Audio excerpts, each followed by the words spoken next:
मुस्कान मुस्कान। अम्मा बाद फ़अऊज़ु बिल्लाहि मिनश शैतानिर रजीम। बिस्मिल्लाहिर रहमानिर रहीम। या अय्युहल्लज़ीना आमनू क़ू अनफुसकुम व अहलीकुम नारा वक़ूदुहन नासु वल हिजारा।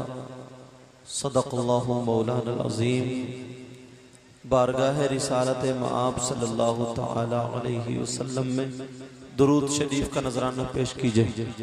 पढ़िए बुलंद आवाज से अल्लाहुम्मा सल्लि अला सय्यिदिना मौलाना मुहम्मद व बारिक वसल्लिम सलातु व सलामुन अलैका या रसूलल्लाह सल्लल्लाहु तआला अलैहि वसल्लम।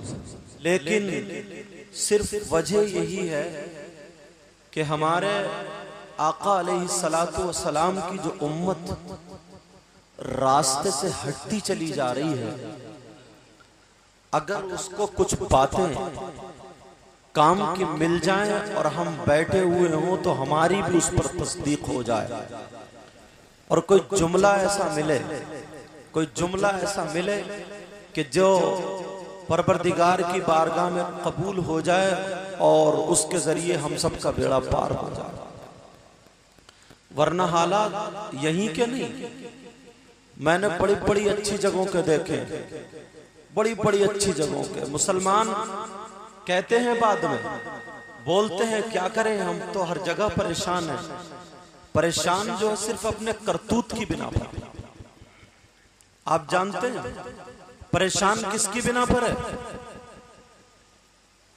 परेशान इसकी बिना पर है, ये 4 दिन की जवानी,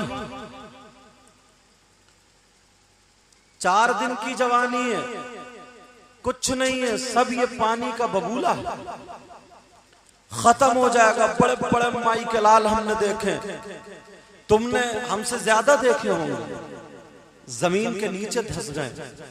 पैसे वाले भी चले गए, दौलत वाले भी चले गए, रुपये वाले भी चले गए, ताकत वाले भी चले गए, इज्जत और शोहरत वाले भी चले गए, सब खत्म।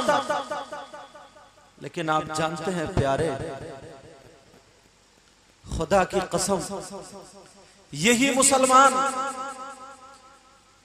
मेरे नबी के बाद अब कोई नबी नहीं आ सकता, मेरे नबी के बाद अब कोई नबी, लेकिन ये दीन और इस्लाम जो चलेगा तो इसके लिए 2 ग्रुप होंगे, इसको चलाने के लिए 2 ग्रुप होंगे। एक उलमा का ग्रुप होगा और एक वलियों का ग्रुप होगा। अगर जहां जरूरत पड़ेगी तो उलमा सामने आ जाएंगे, अगर दिखाने सुनाने दोनों की जरूरत पड़ेगी तो वली सामने आ जाएंगे। आज पूरी दुनिया इमाम हुसैन पाक का नाम तो ले लेती है कि हम हुसैन के नाम पे कुर्बान है, हुसैन के नाम पे हमारी जान कुर्बान है। लेकिन प्यारे, एक मर्तबा शीशे में तू अपना मुंह देख लेता, तेरी कुर्बानी कैसी है? लिख तो दिया जिक्र शहीद आजम कॉन्फ्रेंस, हम इन पर कुर्बानी पेश कर सकते हैं, हम अपनी जान दे सकते हैं। अरे ये अल्लाह वाले थे जिनकी ना इज्जत में कमी थी, ना शोहरत में कमी थी, और दौलत का ये आलम था, अगर पत्थर पे ठोकर मार दे तो सोने का बना दे।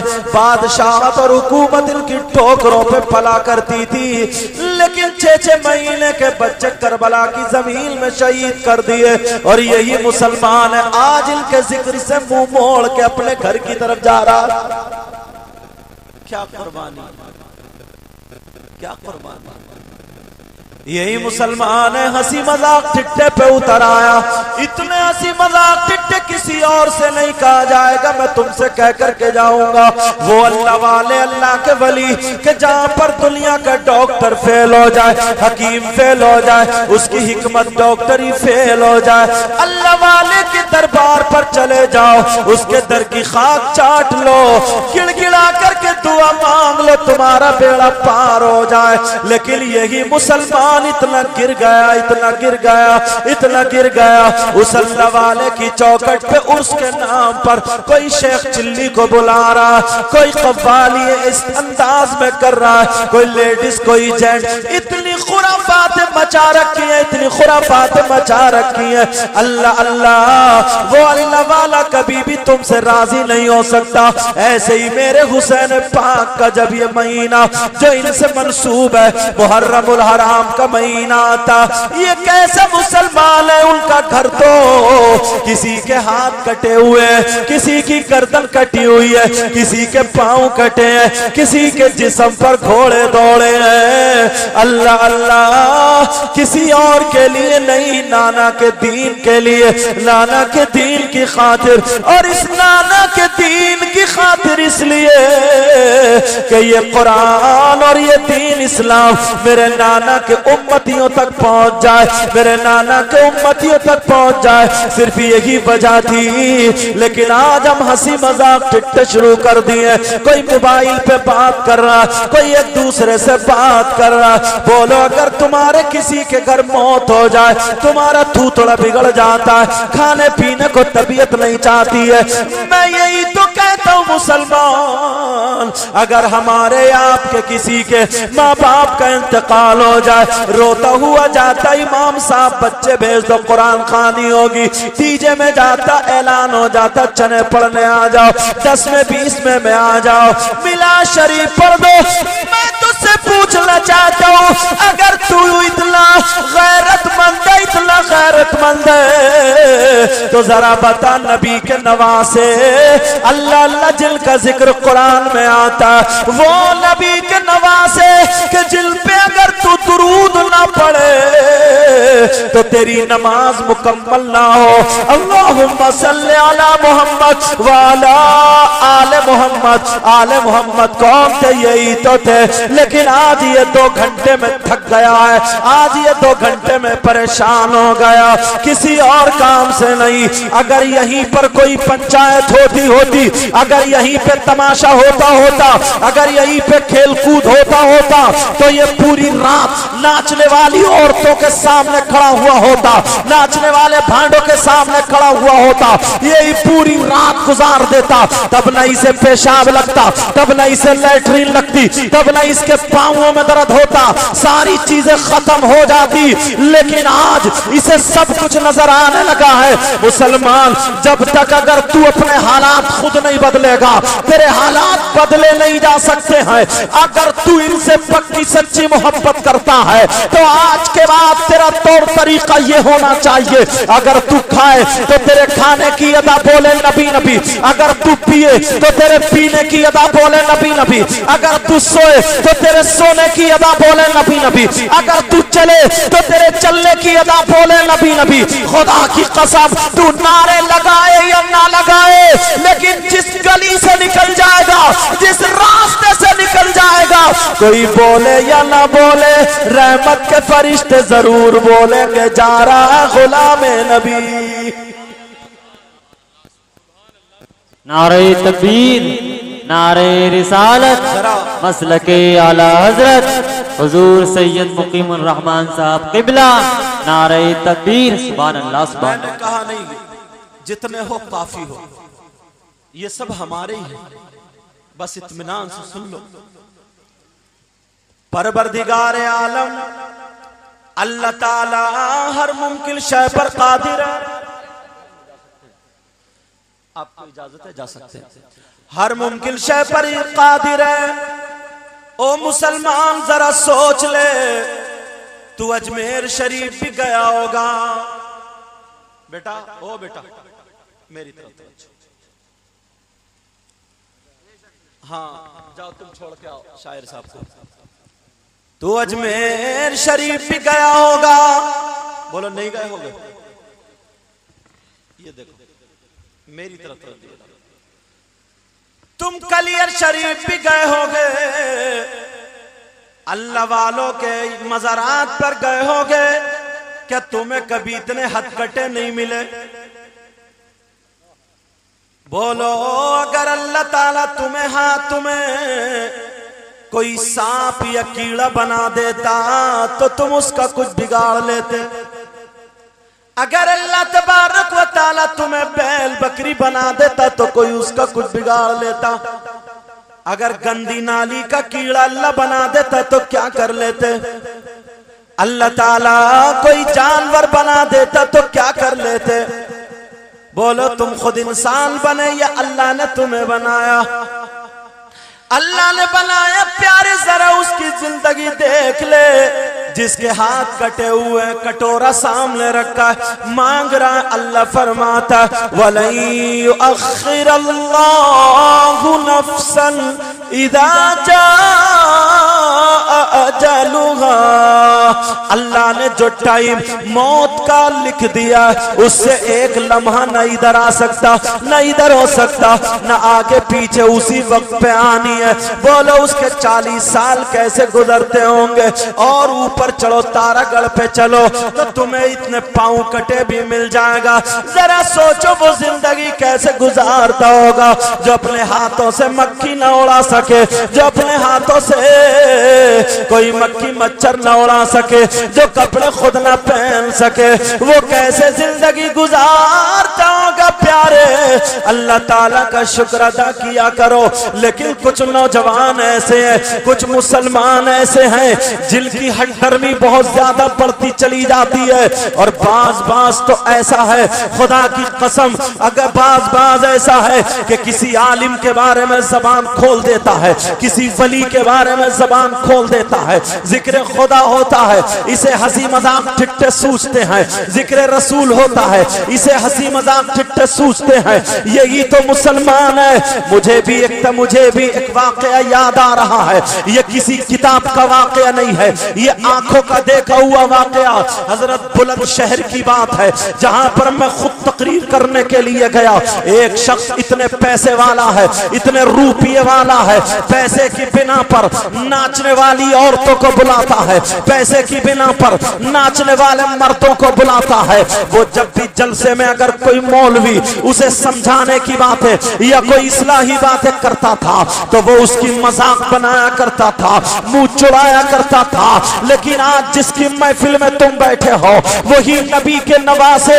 अरे तुम इनका मर्तबा कम समझते हो। मेरे नबी अगर सजदे में है, हुसैन पाक पीठ पे बैठ गए हैं तो उन्होंने सजदे को लंबा कर दिया है। बोलो तुमने सुना है या नहीं सुना है। मेरे नबी जुमे के दिन खुतबा पढ़ रहे हैं, अगर हुसैन आकर के गिर जाते हैं तो नबी ने खुतबा रोक दिया और हुसैन को उठाने चले गए हैं। बोलो तुमने सुना है या नहीं सुना है। अगर मेरे नबी नमाज को जा रहे हैं, हुसैन रोने लगे हैं तो नबी नमाज से वहीं पे ठहर जाते हैं, हुसैन को उठा लेते हैं और छुपा लेते हैं। क्या तुमने ये नहीं सुना है। अगर हुसैन रोने लगे तो हिरनी ने अपने बच्चे को पेश कर दिया है। क्या तुमने ये नहीं सुना है। अगर हुसैन घर से बाहर निकल गए तो फरिश्ते उनकी निगरानी और हिफाजत में लग जाते हैं। क्या तुमने ये नहीं सुना है। अगर कपड़ों के लिए हुसैन रोने लगे तो जन्नत से अल्लाह ने जिब्रील को कपड़े लेकर के भेज दिया है। उसी हुसैन का जिक्र है। लेकिन वो नादान आपस में एक दूसरे की तरफ को देख के हंसा करते थे, मुंह बनाया करते थे। हुसैन पाक का जिक्र चल रहा था, अल्लाह अल्लाह जैसे ही जिक्र चल रहा था उसने मजाक बनाना शुरू कर दी, उसने मुंह चढ़ाना शुरू कर दिया कि ये मौलवी तो ऐसे ही करते हैं। अरे देखो कितने लोगों को घेरे पड़े हैं। क्या हुसैन हुसैन इस तरीके के उसने जुमले बोल दिए हैं। 1 महीना नहीं, 2 महीने नहीं, 3 महीने गुजर पाए थे, उसके मुंह में कैंसर हो जाता है। लोगों ने देखा है, बड़ा पैसे वाला था, बड़ी मूछ वाला था, बड़ी बात वाला था, लेकिन जैसे ही मुंह में कैंसर होता है, अल्लाह अल्लाह अभी भी इसे फिक्र नहीं है क्योंकि दौलत वाला था। दिल्ली के करीब बुलंदशहर की बात है, ये दिल्ली चला जाता है, चेकअप करा रहा है, इलाज करा रहा है, जीवी पंथ में इलाज हो रहा है। लेकिन अब देखने के बाद अब डॉक्टरों ने इसका इलाज जब चेकअप किया तो सबने जवाब यही दे दिया है, ये आखिरी स्टेज पर पहुंच चुका है, अब इसका कोई इलाज नहीं है, घर चले जाओ, जो तबीयत चाहे खाओ पियो, जब तक सांसें हैं वो सांसें पूरी कर लो, अब इसका कोई इलाज नहीं है। अब तो इसकी आंखें खुल जाती हैं, अब तो ये बहुत बड़ा परेशान है, अब मैं क्या करूं, मुंह में से खून निकलने लगता है। हुसैन पाक के जिक्र से भागने वाला था, हुसैन पाक के जिक्र की मजाक बनाने वाला था, मौलवियों और इमामों की मजाक बनाने वाला था। अल्लाह अल्लाह मुंह में कैंसर हो जाता है, लेकिन प्यारे मैं तुम्हें इसलिए सुना करके जा रहा हूं ताकि आज के बाद कभी हमारा कदम गलत ना उठ जाए। बादब्बा नसीब बेअदब बेनसीब, जब बुजुर्गों से मिल सकता है तो छिन भी तो सकता है, लेकिन सुनो उसको खून आने लगता है। उसने अपने रूपियों की बिना पर, दौलत पैसों की बिना पर डॉक्टरों की एक मीटिंग ले ली, बड़े बड़े डॉक्टर बुला लिए, अमेरिका के डॉक्टर हैं, यूरोप के डॉक्टर हैं, इंडिया के डॉक्टर हैं, सारे लोगों की जब मीटिंग होती है अपने रूपियों पैसों की बिना पर, सबने जब रिपोर्टें देखी, चेकअप जितने भी थे वो देखे हैं, सबने एक जबान होकर के यही कह दिया था इसका कोई इलाज नहीं है। जो अमेरिका का सबसे बड़ा डॉक्टर था उससे रो करके कहने लगा रे कोई तो इलाज होगा।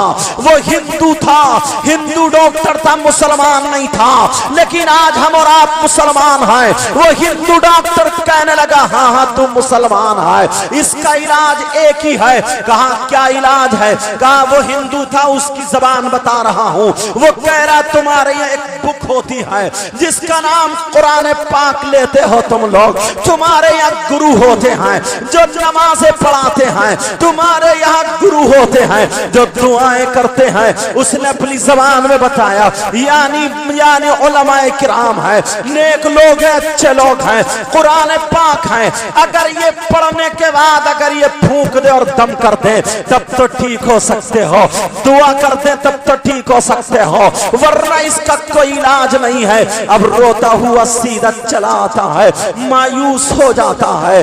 बीवी जो थी वो भी दिल्ली की थी, वो भी छोड़ करके चली जाती है, क्योंकि जींस की पैंट पहनने वाली थी, बेहुदा लिबास पहनने वाली थी, फाहिशा जैसे कपड़े पहनने वाली थी। आज हमारे घरों का माहौल देख लीजिए, अपने घरों का माहौल देख लीजिए। मैं इस माँ से और इस बाप से कह करके जाता हूँ, हमारे घरों का माहौल देखो। शादी हो रही है, अगर शादी में 50 लड़कियां हैं तो किसी के सर पे दुपट्टा नहीं मिलेगा, किसी के सर पे दुपट्टा नहीं मिलेगा।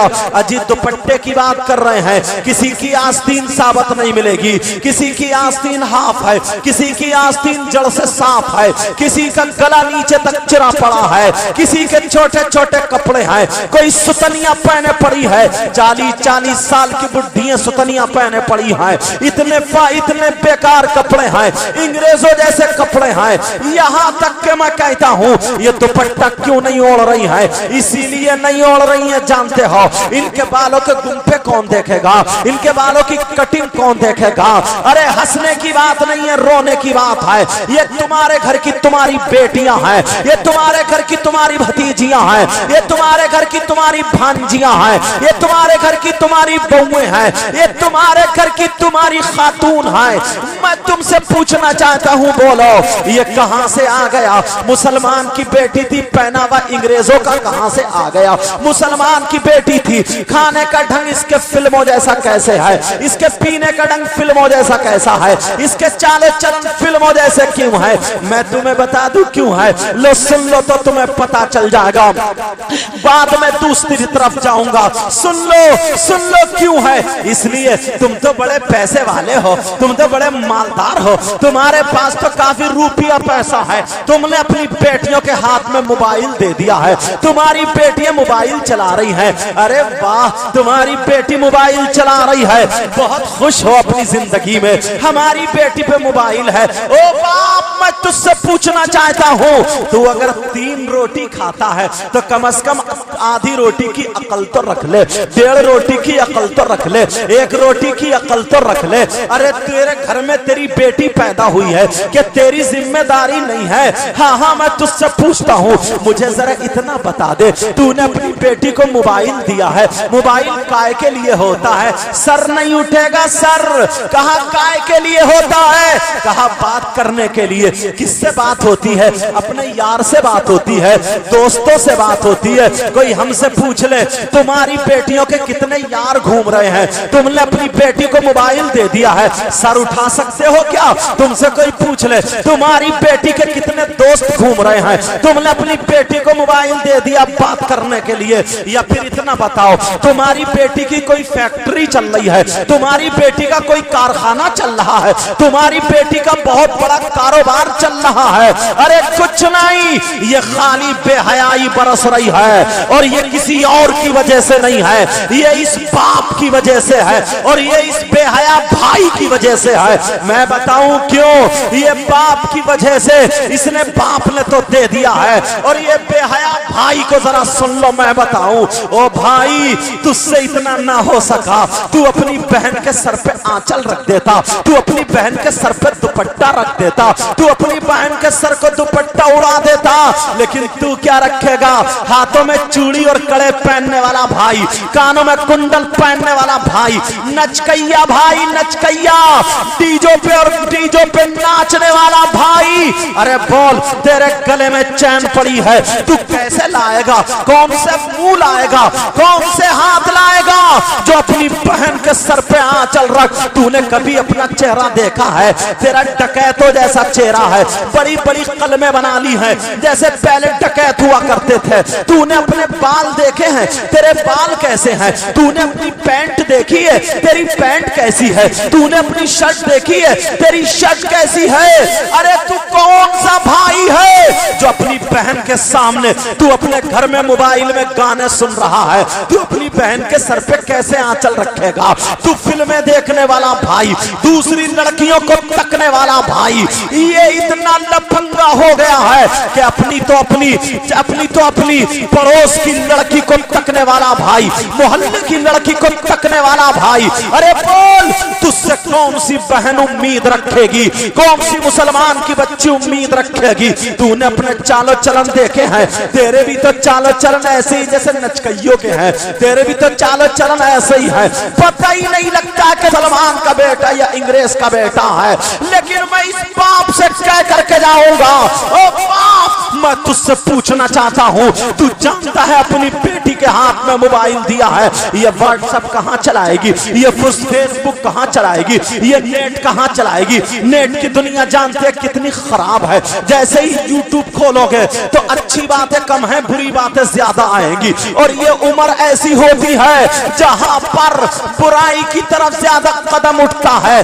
अरे तू बाप है या कसाई है? तू बाप है या दुश्मन है? तूने अपनी बेटी के हाथ में आग का अंगारा दे दिया है, आग का अंगारा दे दिया है, और उसकी जिंदगी को तू जला रहा है, तू उसकी जिंदगी को तबाह कर रहा है। अरे मैं तुझे बताता हूं, बोल, आज तेरी बेटी के हाथ में मोबाइल है, घर में लेटे लेटे ये उस मोबाइल में देख रही है जो फिल्मों में पहनावा है, वो तुम्हारी बेटी का पहनावा है। अगर फिल्म में किसी बंबई की कंजड़िया की आस्तीन कट गई है तो हमारी बेटी की घर में आस्तीन कट गई है। उसने दुपट्टा उतारा, हमारी बेटी का दुपट्टा उतर गया है। उसने गला चीरा, हमारी बेटी का गला चिर गया है। उसने सुतनियां पहनी, हमारी बेटी की सुतनियां खत्म हो गई है। ओ बाप, मैं तुझसे पूछना चाहता हूं, तेरी आंखों पे चर्बी चढ़ गई है, तू कितना बेगैरत बाप हो गया है। अपनी जवान बेटी का जिस्म देख रहा है, अपनी जवान बेटी का जिस्म देख रहा है। ओ बाप बोल, आज अगर नमक मिर्च तेज हो जाए तो लड़ते लड़ते सुबह से दोपहर कर देता है, दोपहर से शाम कर देता है। और बेटी अगर जिस्म दिखाए, शादियों में अंग्रेजों जैसे कपड़े पहने, बेपर्दा घर से निकल पड़े, मजारों पे जाकर के कबड्डी खेले, बाजारों में जाकर के बेहयाई करे। अरे बोल, तू बाप क्या है, तेरी जिम्मेदारी क्या है? ओ मैं तुझको बताना चाहता हूँ, ये सिर्फ मोबाइल की देन है, मोबाइल की। आज अगर इसकी आस्तीन कटी है तो मोबाइल की वजह से। इसलिए हमारे घरों में इस्लामी तौर तरीका नहीं है, अंग्रेजों का तौर तरीका है। हमारी बच्चियां खा रही हैं तो फिल्मों के तरीके पर पहन रही हैं, तो फिल्मों के तरीके पर चल रही है, तो फिल्मों के तरीके पर। इस भरे मजमे में मैं तुझसे कह करके जाता हूँ, अगर तुझे अपने आप को सुधारना है तो अपनी बेटियों से मोबाइल ले लो। अगर देना है तो दीनी किताब दे दो, इस्लामी किताब दे दो, कुरान पढ़ा दो, हदीस पढ़वा दो, यहाँ तक के सीरत की किताब पढ़वा दो। हजरत आयशा की सीरत पढ़वाओ, हजरत खदीजा की सीरत पढ़वाओ, हजरत ज़ैनब की सीरत पढ़वाओ, हजरत फातिमा की सीरत पढ़वाओ। अगर हमारी बेटी फातिमा की सीरत पढ़ेगी तो खुदा की कसम, अगर खाएगी तो तरीका फातिमा का होगा, अगर पिएगी तो तरीका फातिमा का होगा, अगर चलेगी तो तरीका फातिमा का होगा, जिंदगी गुजारेगी तो तरीका फातिमा का होगा। मेरा दावा है, अभी ये बेटी अगर बाप के घर में होगी तो रहमत बनेगी, शौहर के घर में जाएगी तो नेमत बनेगी, और जब माँ बनेगी तो इसके तलवों के नीचे जन्नत बनेगी। नारे तकबीर, नारे रिसालत, नारे गौस, फैजान गौसे आजम, फैजान गरीब नवाज, मसलके आला हजरत, जिक्र शहदाए करबला, सैयद मुकीमुर रहमान साहिब क़िबला, सरजमीने रत्ना नूरी नगर। नारे तकबीर, सुभान अल्लाह, माशाअल्लाह। प्यारे, एक मर्तबा बस गिरेबान में झांक करके देख ले, एक मर्तबा तुझे एहसास हो जाएगा हम हैं कहां। फिर उसके बाद देखो, इत्मीनान से सुन लो। फिर उसके बाद कहां जा रहे हो बेटा, कहां जा रहा हो? मुझे बाद में दे देना, बाद में मुसाफा कर लेना, अभी थोड़ी सी सुन लो, बस थोड़ी सी सुन लो। माशाअल्लाह, अच्छी बात। अब बैठ जाओ, अब बाद में मुझसे मुसाफा कर लेना। बाद में अगर किसी को देना है तो बाद में दे लेना। आज कुछ बातें मुझसे सुन लो प्यारे। माशाअल्लाह, सुभान अल्लाह। कुछ सुन करके जाओ। तुमने ये इतना सजाया है, ये इतना किया, मुझे खुशी उसी वक्त होगी। सबसे बड़ा नजराना इन उलमा को देखिए, कितनी कितनी दूर से आए। ये सब पढ़े लिखे, लेकिन फिर भी इन सब का नजराना, हमारा नजराना हकीकत में सही मानों में वही नजराना होगा जब तुम यहाँ से जाओ तो अमल का जामा पहनो। वाह वाह वाह, बेशक बेशक, हक है, सुभान अल्लाह, माशाअल्लाह। प्यारे जरा सोच ले एक मर्तबा, हम किस पे रोए, किस किस पे रोया जाए। अपने घर को देख लो, अपने घर को। अब उसके मुंह में खून आने लगा।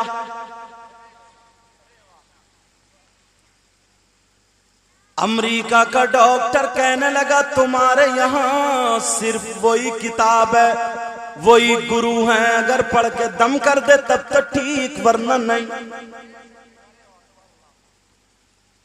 अब मरता क्या नहीं करता, जब अटक जाती है घिन्नी तो बोल दी सिन्नी, निकल गई गिन्नी भूल गए सिन्नी। बेशक जी। अब आ रहा कह रहे इमाम साहब मैं बहुत परेशान, मेरे लिए दुआ कर दो। अब अपने सब जितने भी करतूत थे वो याद आ रहे और कह रहे इमाम साहब मैंने बुराई की है। इमाम हुसैन पाक का जिक्र हो रहा था, मैं मुंह चुड़ा करके चला गया था, मैंने उसको बुरा जाना था। इमाम साहब कहने लगे ओ नादान, तूने इतना बड़ा काम क्यों किया है? अल्लाह अल्लाह। इमाम साहब के कदमों पे गिर गया। पहले गालियां दिया करता था, अब इसने सोचा इनके अलावा कोई और चारा नहीं है। रो रो करके कहने लगा दुआएं कर दो, अल्लाह अल्लाह। और कहा दुआ करा दो। कहा वो तकरीर थी, किसकी थी? मेरे पास फोन आया, मैं मैंने कहा बेटा अगर पलट आया कुल्लु शैइन यरजिउ इला असलिही, मैंने कहा सुन लो हर चीज अपनी असल की तरफ पलटा करती है। अल्लाह ताला तो 100 कत्ल करने वाले को भी माफ कर देता। इमाम साहब से मैंने कहा तौबा करा लो और मुझसे फोन पे बात करा दो।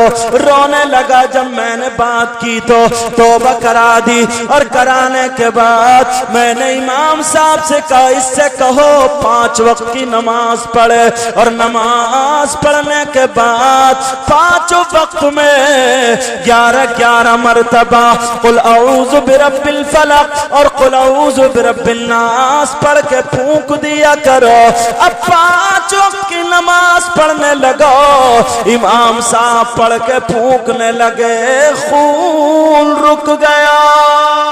वाह वाह माशाअल्लाह सुभान अल्लाह सुभान अल्लाह माशाअल्लाह। रिलीफ मिलने लगा, बड़ा खुश हो गया, खून रुक गया, बहुत खुश हो गया। अल्लाह अल्लाह नमाज़ें पढ़ता चला जा रहा। अब तो अच्छे काम करने लगा, पलट आया। जब 6 महीने मेरी तकरीरें सुनने लगा, जब 6 महीने गुजर गए, कहने लगा मेरी सैयद साहब से बात करा दो, मैं शादी करना चाहता हूँ। मुझसे फोन किया, बात हुई, शादी करना चाहता हूँ। मैंने कहा ऐसा करो अगर तुम्हारी बस्ती में कोई बेवा औरत हो और उसकी बेटी तुम्हारी उम्र तकरीबन 40 साल है, अगर उसकी बेटी इस उम्र की हो और रिश्ते नाते हो तो उससे शादी कर लो।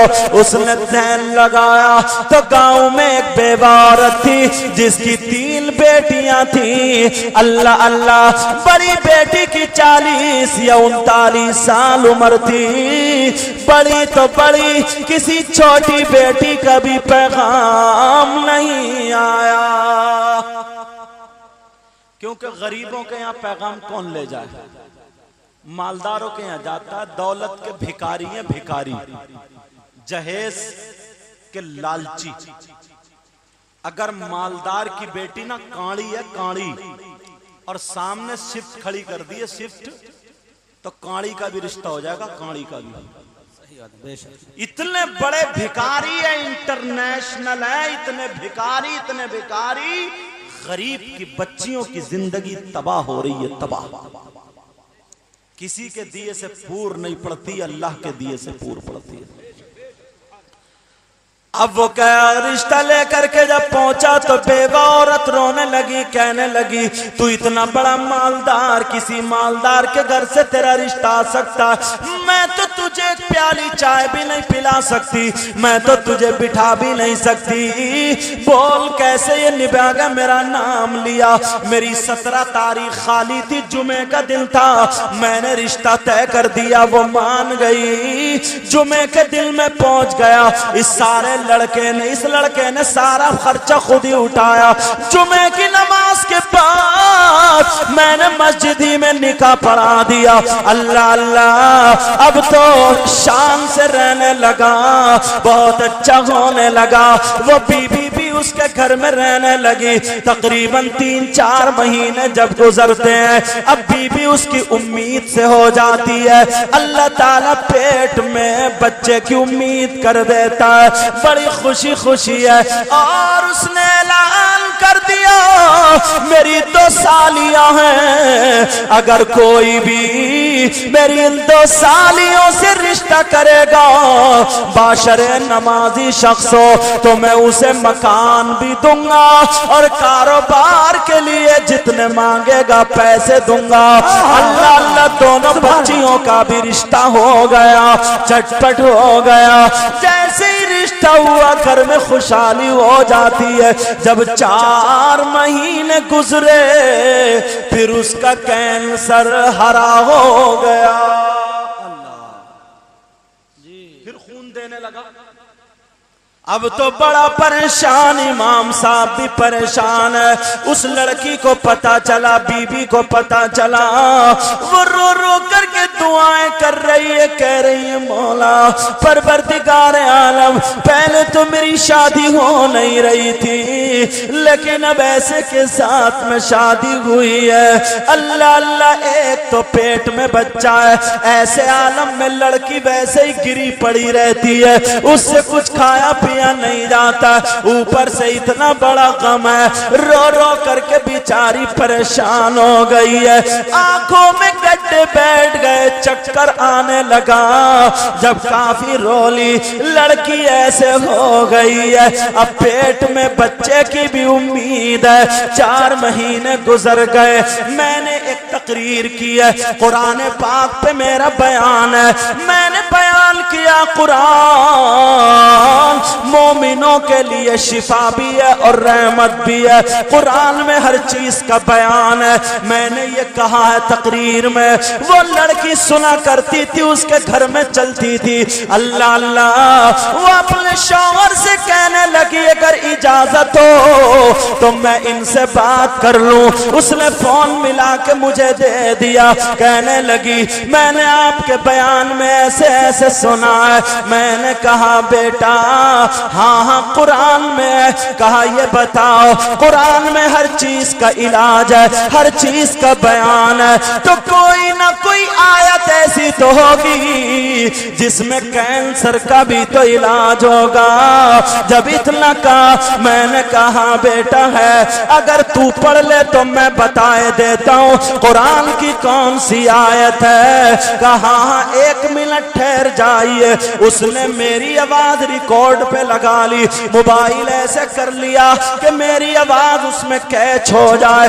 उसने कहा हाँ अब बताइए। मैंने नाम पूछा तो जब नाम निकाला, आदाद निकाले, 462 निकले।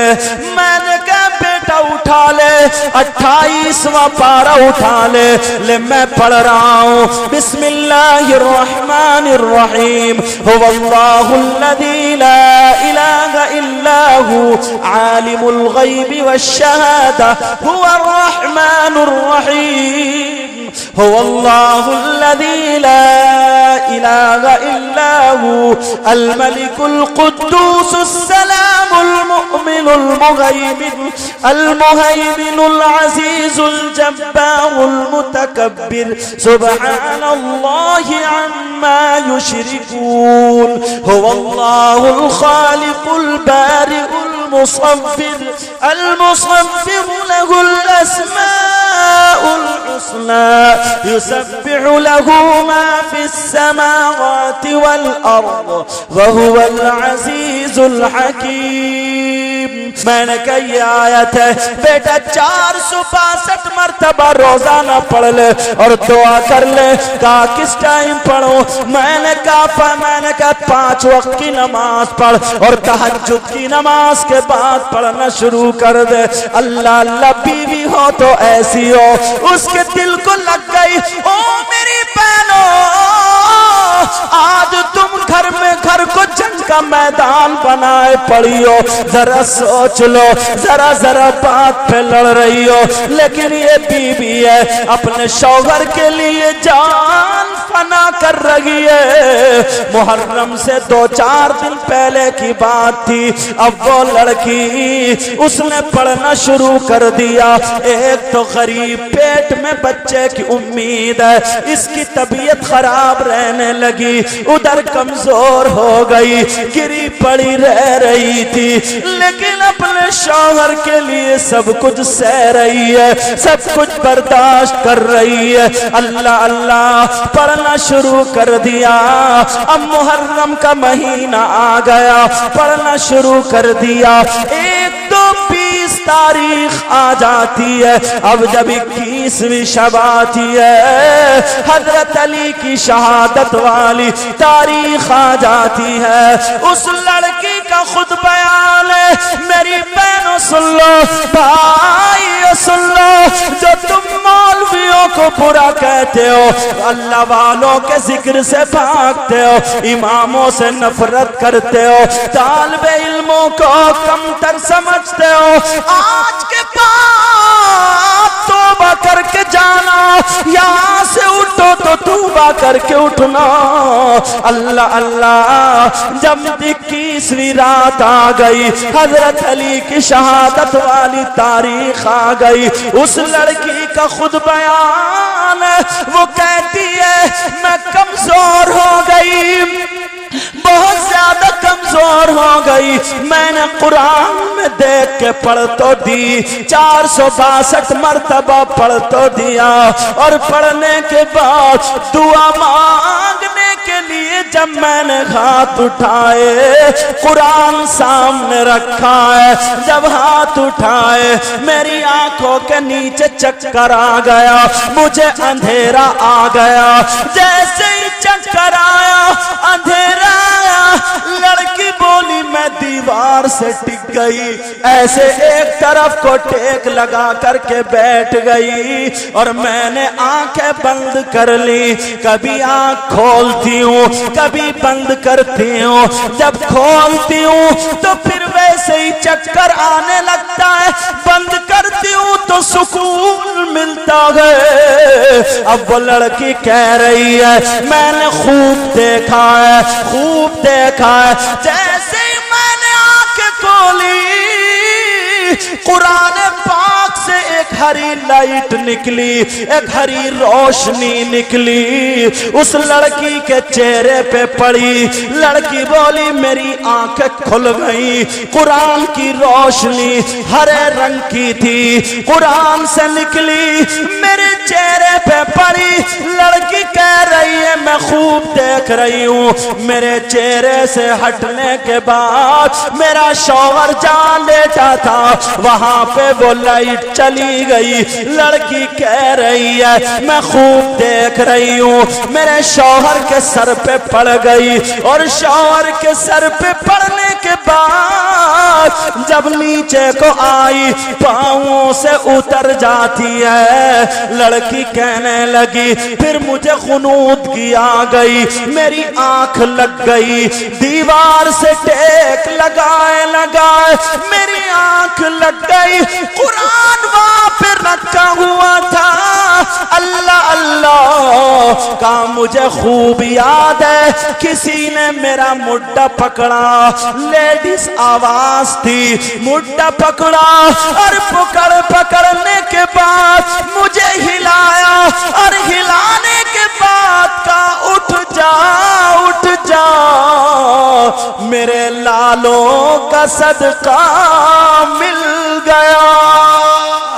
नारे तकबीर, नारे रिसालत, नारे गौस, फैजाने गरीब नवाज, मसलके आला हजरत, जिक्रे शोहदाए करबला, सैयद मुकीमुर रहमान साहिब किबला, सरजमीने रत्ना नूरी नगर, मुसलमानान अहले सुन्नत, नारे तकबीर, नारे रिसालत, सुभान अल्लाह माशाअल्लाह। लड़की बोली मैं देख तो नहीं पाई कौन थी, मगर मैं समझ गई जो भी थी, मुझे इशारा मिल गया, मेरे लालों का सदका। आज तुम भी उन्हीं लालों का सदका, हसनैन करीमैन का सदका लेने के लिए यहाँ बैठे हो। कौनैन में बुलंद है रुतबा हुसैन का, बेशक बोलो या हुसैन, या हुसैन, या हुसैन। आज अपने दिल में आरजू और तमन्ना, जिसकी औलाद ना हो वो तमन्ना कर ले, जिसको जो भी परेशानी हो वो तमन्ना कर ले, और आज के बाद ये नियत कर ले इंशाअल्लाह किसी इमाम की, किसी आलिम की, किसी अल्लाह वाले की आज के बाद कभी बुराई, कभी उसको गलत, कभी नीची नजर से उसको नहीं देखूंगा। और ये तमन्ना कर ले ऐ अल्लाह हुसैन का सदका, हसनैन का सदका, नबी की औलाद का सदका हमें मिल जाए। इंशाअल्लाह आने वाले सालों में मैं भी जिक्र कराऊंगा, तो इंशाअल्लाह 1 साल नहीं पलटेगा।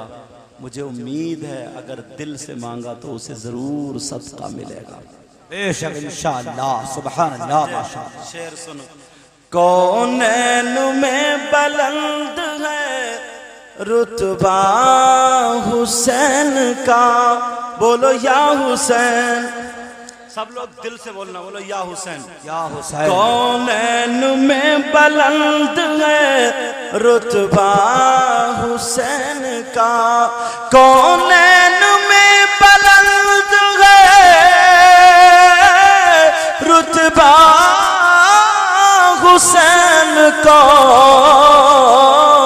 और फर्श ज़मी से अर्श तक शोहरा हुसैन का, और बेमिसल है जगह में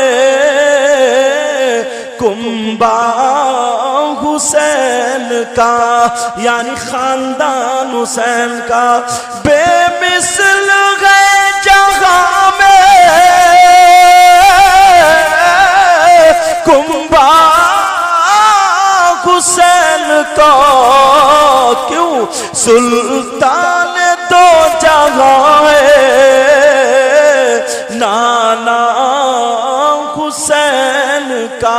बेशक सुभान अल्लाह सुभान अल्लाह, माशाअल्लाह, जिंदाबाद। वो लड़की की आंख खुली, वो समझ गई, फौरन अपने शौहर को जाके चिपट गई, कहने लगी मेरे सरताज उठो, तुम ठीक हो गए। कहा कैसे? माशाअल्लाह। कहा बस ठीक हो गए, उठ जाओ और जाओ चेकअप कराओ। पैसे वाला तो था ही, सुबह ही गाड़ी तैयार का, तुम भी कहा नहीं मैंने, आप जाओ। मेरी बहनों सुनो, बहुत अच्छा अमल बता रहा हूं। वो शौहर तो दिल्ली गया, लेकिन इस लड़की ने खाना नहीं खाया, इसे पानी याद नहीं आया। सैयदा फातिमा का कौल याद आ गया। क्या कौल याद आया वो सुनो, वो कौल याद आया। वो तो उधर गया, इसने वुजू बनाया। मेरी बहनें सुन लें, सैयदा फातिमा का कौल है, अगर जो लड़की यानी शादीशुदा सूरह त्वाहा और सूरह नूर पढ़ करके दुआ करे, तो फातिमा कहती हैं उसकी दुआ शौहर के हक में ऐसी होती है मुस्कान डीजे रुसिया बाजार। फातिमा की दुआ मेरे अली के हक में होती है। सुभान अल्लाह सुभान अल्लाह, माशाअल्लाह। अल्लाह अल्लाह, वो उधर गए और वो लड़की सूरह नूर और सूरह तौहा पढ़ करके दुआ कर दी, रो रो करके दुआ कर रही है।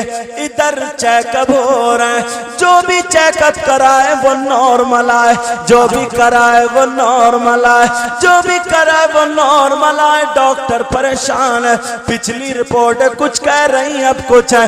ये बताओ तुम ठीक कैसे हुए, तुम्हारा इलाज किसने किया? उसने कहा कौन सर्जन था, कौन डॉक्टर था, कौन MBBS, कौन BMS या MD, कौन डॉक्टर था? वो कहने लगा कोई और नहीं, वो हमारी बीबी है। मुस्कान डीजे रुसिया बाजार। माशाअल्लाह, जिंदाबाद। समझे MBBS वगैरह कोई डॉक्टर होगी? कहा हमारे यहाँ हॉस्पिटल में सिर्फ एक दिन को भेज दिया करो। मुंह मांगी तनख्वाह, हंसने लगा। कहा हंस क्यों रहे हो? कहा उसने किसी ऐसा इलाज नहीं किया, कोई डॉक्टर नहीं है, उसने तो कुरान पढ़ पढ़ करके इलाज किया है। सुभान अल्लाह, माशाअल्लाह। आज उसके माशाअल्लाह। घर में 3 बच्चे खेल रहे हैं। माशाअल्लाह, सुभान अल्लाह। हर साल जाता हूँ तकरीर करने, माशाअल्लाह, सुभान अल्लाह। 3 बच्चे खेल रहे हैं उसके घर। ये आंख देखी बात है। जी जी, माशाअल्लाह। आज भी 3 बच्चे खेल रहे हैं, कुछ भी नहीं है, सब खत्म है। सुभान अल्लाह, सुभान अल्लाह। धूल उड़ गई है, माशाअल्लाह। धूल। मैंने तुम्हें इसलिए ये बात सुनाई, मालूम है क्यों? मैं अगर और सुनाता तब भी आप सुनते ही, मगर इस सुनाई ताकि आने वाले दिनों में याद रखना, कभी कभी ये शैतान कचोके मारता है, ये शैतान गुदगुदाता है, ये शैतान जहन में डालता है तो जब अगर इस तरफ तुम्हारा मूड हो तो तब मेरी ये बात याद आ जाए। माशाअल्लाह माशाअल्लाह। समझ में आ रही है जी। अब बोलो बयान करूं या सलात व सलाम पढ़ें? नहीं हजरत करबला का बयान जी जी अभी आखिर तक रहेगा इंशाअल्लाह।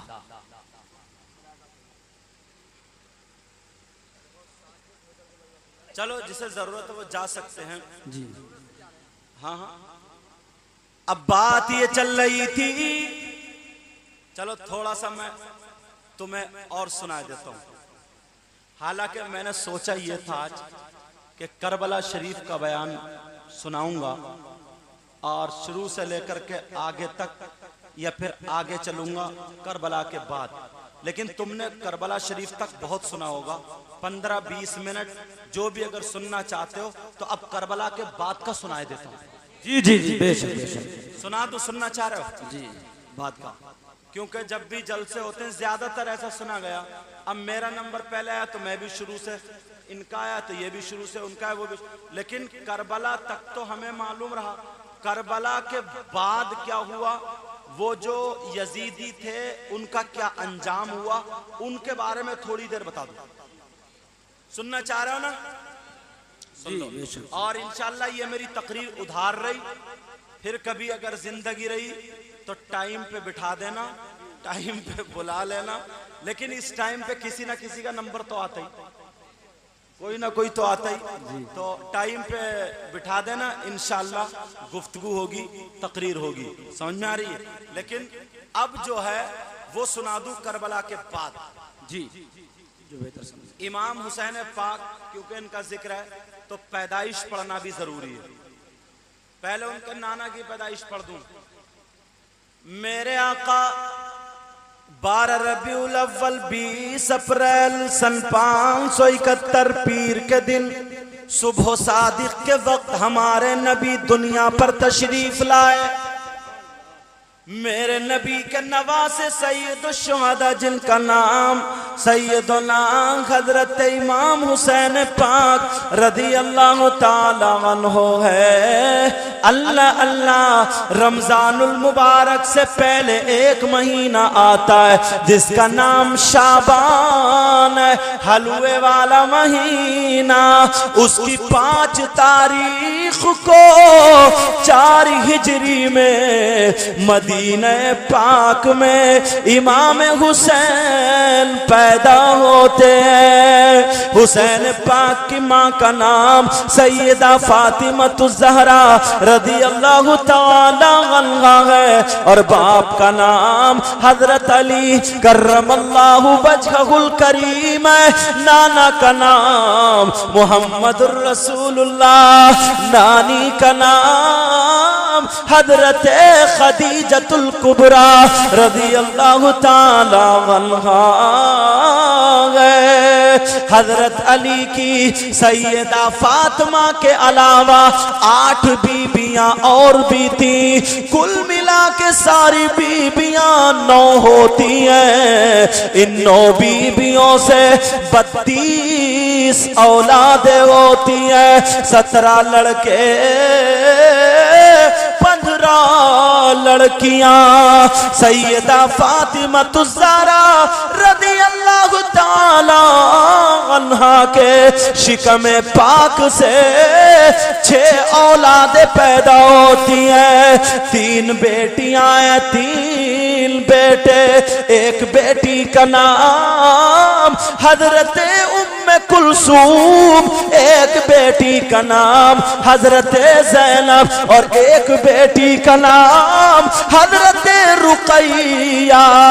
3 बेटे हैं, एक बेटे का नाम हजरत इमाम हसन पाक, दूसरे बेटे का नाम हजरत इमाम हुसैन पाक, तीसरे बेटे का नाम हजरत इमाम मोहसिन, हजरत इमाम मोहसिन और हजरत रुकैया। इन दोनों को अल्लाह ने बचपन ही में उठा लिया था। तुम ढूंढ ढूंढोगे बहुत सारी किताबों में, कई दिन तुम्हें तलाशने में लग जाएंगे। मैंने सब टाइम बचाते हुए 2-3 ही मिनट में बता दिया। टाइम कम, पढ़ाना ज्यादा चाह रहा हूं, समझे। और यहाँ पे किसी को यह शक ना हो जाए कि हजरत जो है हुजूर की बेटियों के नाम बता गए, क्योंकि हुजूर की 4 बेटियां थी, उनके नाम भी यही थे। इस चीज को बता दूं मैं ताकि शक दूर हो जाए। हुजूर की 4 बेटियां, उनके भी नाम यही थे। एक बेटी का नाम हजरत रुकैया, हजरत उम्मे कुलसूम, हजरत जैनब और सैयदा फातिमतुज़ ज़हरा। ये हुजूर की 4 बेटियां थी। लेकिन फातिमा की 3 बेटियां थी। फातिमा ने अपनी बेटियों के भी वही नाम रखे थे जो उनकी बहनों के। ठीक है, हाँ। और आज हमारे यहाँ अगर बच्चे पैदा होते हैं तो ये हमारी बहन कहे कि इमाम साहब से पूछो कोई नया नाम भेज दो, नया। अब उसने बताया तो अल्लाह की बंदी नया कहां से लाए, समझे कि गांव में किसी का नाम ना हो, ऐसा रख दो तो लाएगी अंटू चंटू निकाल के। क्या लाएगी? कशिश। क्या लाएगी? अरशी, समझे, महक, बू, और जने क्या क्या, और मंतशा। हाँ, ये बड़ा चल रहा है मंतशा, जबकि ये इसम है ही नहीं। मंतशा इसम है ही नहीं, जो तू चाहे, समझे। मंतशा ऐसे नाम अगर किसी ने कह दिया ना जैनब रख, क्या पुराने नाम, रुकैया रख लो, हफ्सा रख लो, मैमूना रख लो, आयशा रख लो, खदीजा रख लो, नहीं, ये कुछ नहीं, नया चाहिए। और हमारे यहाँ काला बच्चा पैदा हो जाए तो कलुआ, भूरा हो जाए तो भूरा, समझे। जुमे के दिन पैदा हो जुमा, इतवार के दिन इतवारी, पीर के दिन पीरा, मंगल के दिन मंगला, बुध के दिन बुद्धा, जुमराती, शुभराती, खैराती। और ये समझ में नहीं आता यार, सनीचर के दिन आज तक कोई पैदा नहीं हुआ। क्या आली जनाब मोहतरम सनीचर साहब ने 10 रुपए दिए। तुमने सुना सनीचर आज तक? जबकि तुम इसको, इस दिन को गलत समझ रहे हो। सनीचर के दिन खाना काबा की बुनियाद रखी गई। सुभान अल्लाह, सुभान अल्लाह, माशाअल्लाह। चलो, सैयदा फातिमतुज़ ज़हरा रज़ियल्लाहु ताला अन्हा, उनके शहजादे 5 शाबान 4 हिजरी। हिजरी किसको कहते हैं? मेरे नबी को मक्के में सताया, नबी ने मक्के से मदीने को सफर किया, उसको हिजरत कहते हैं।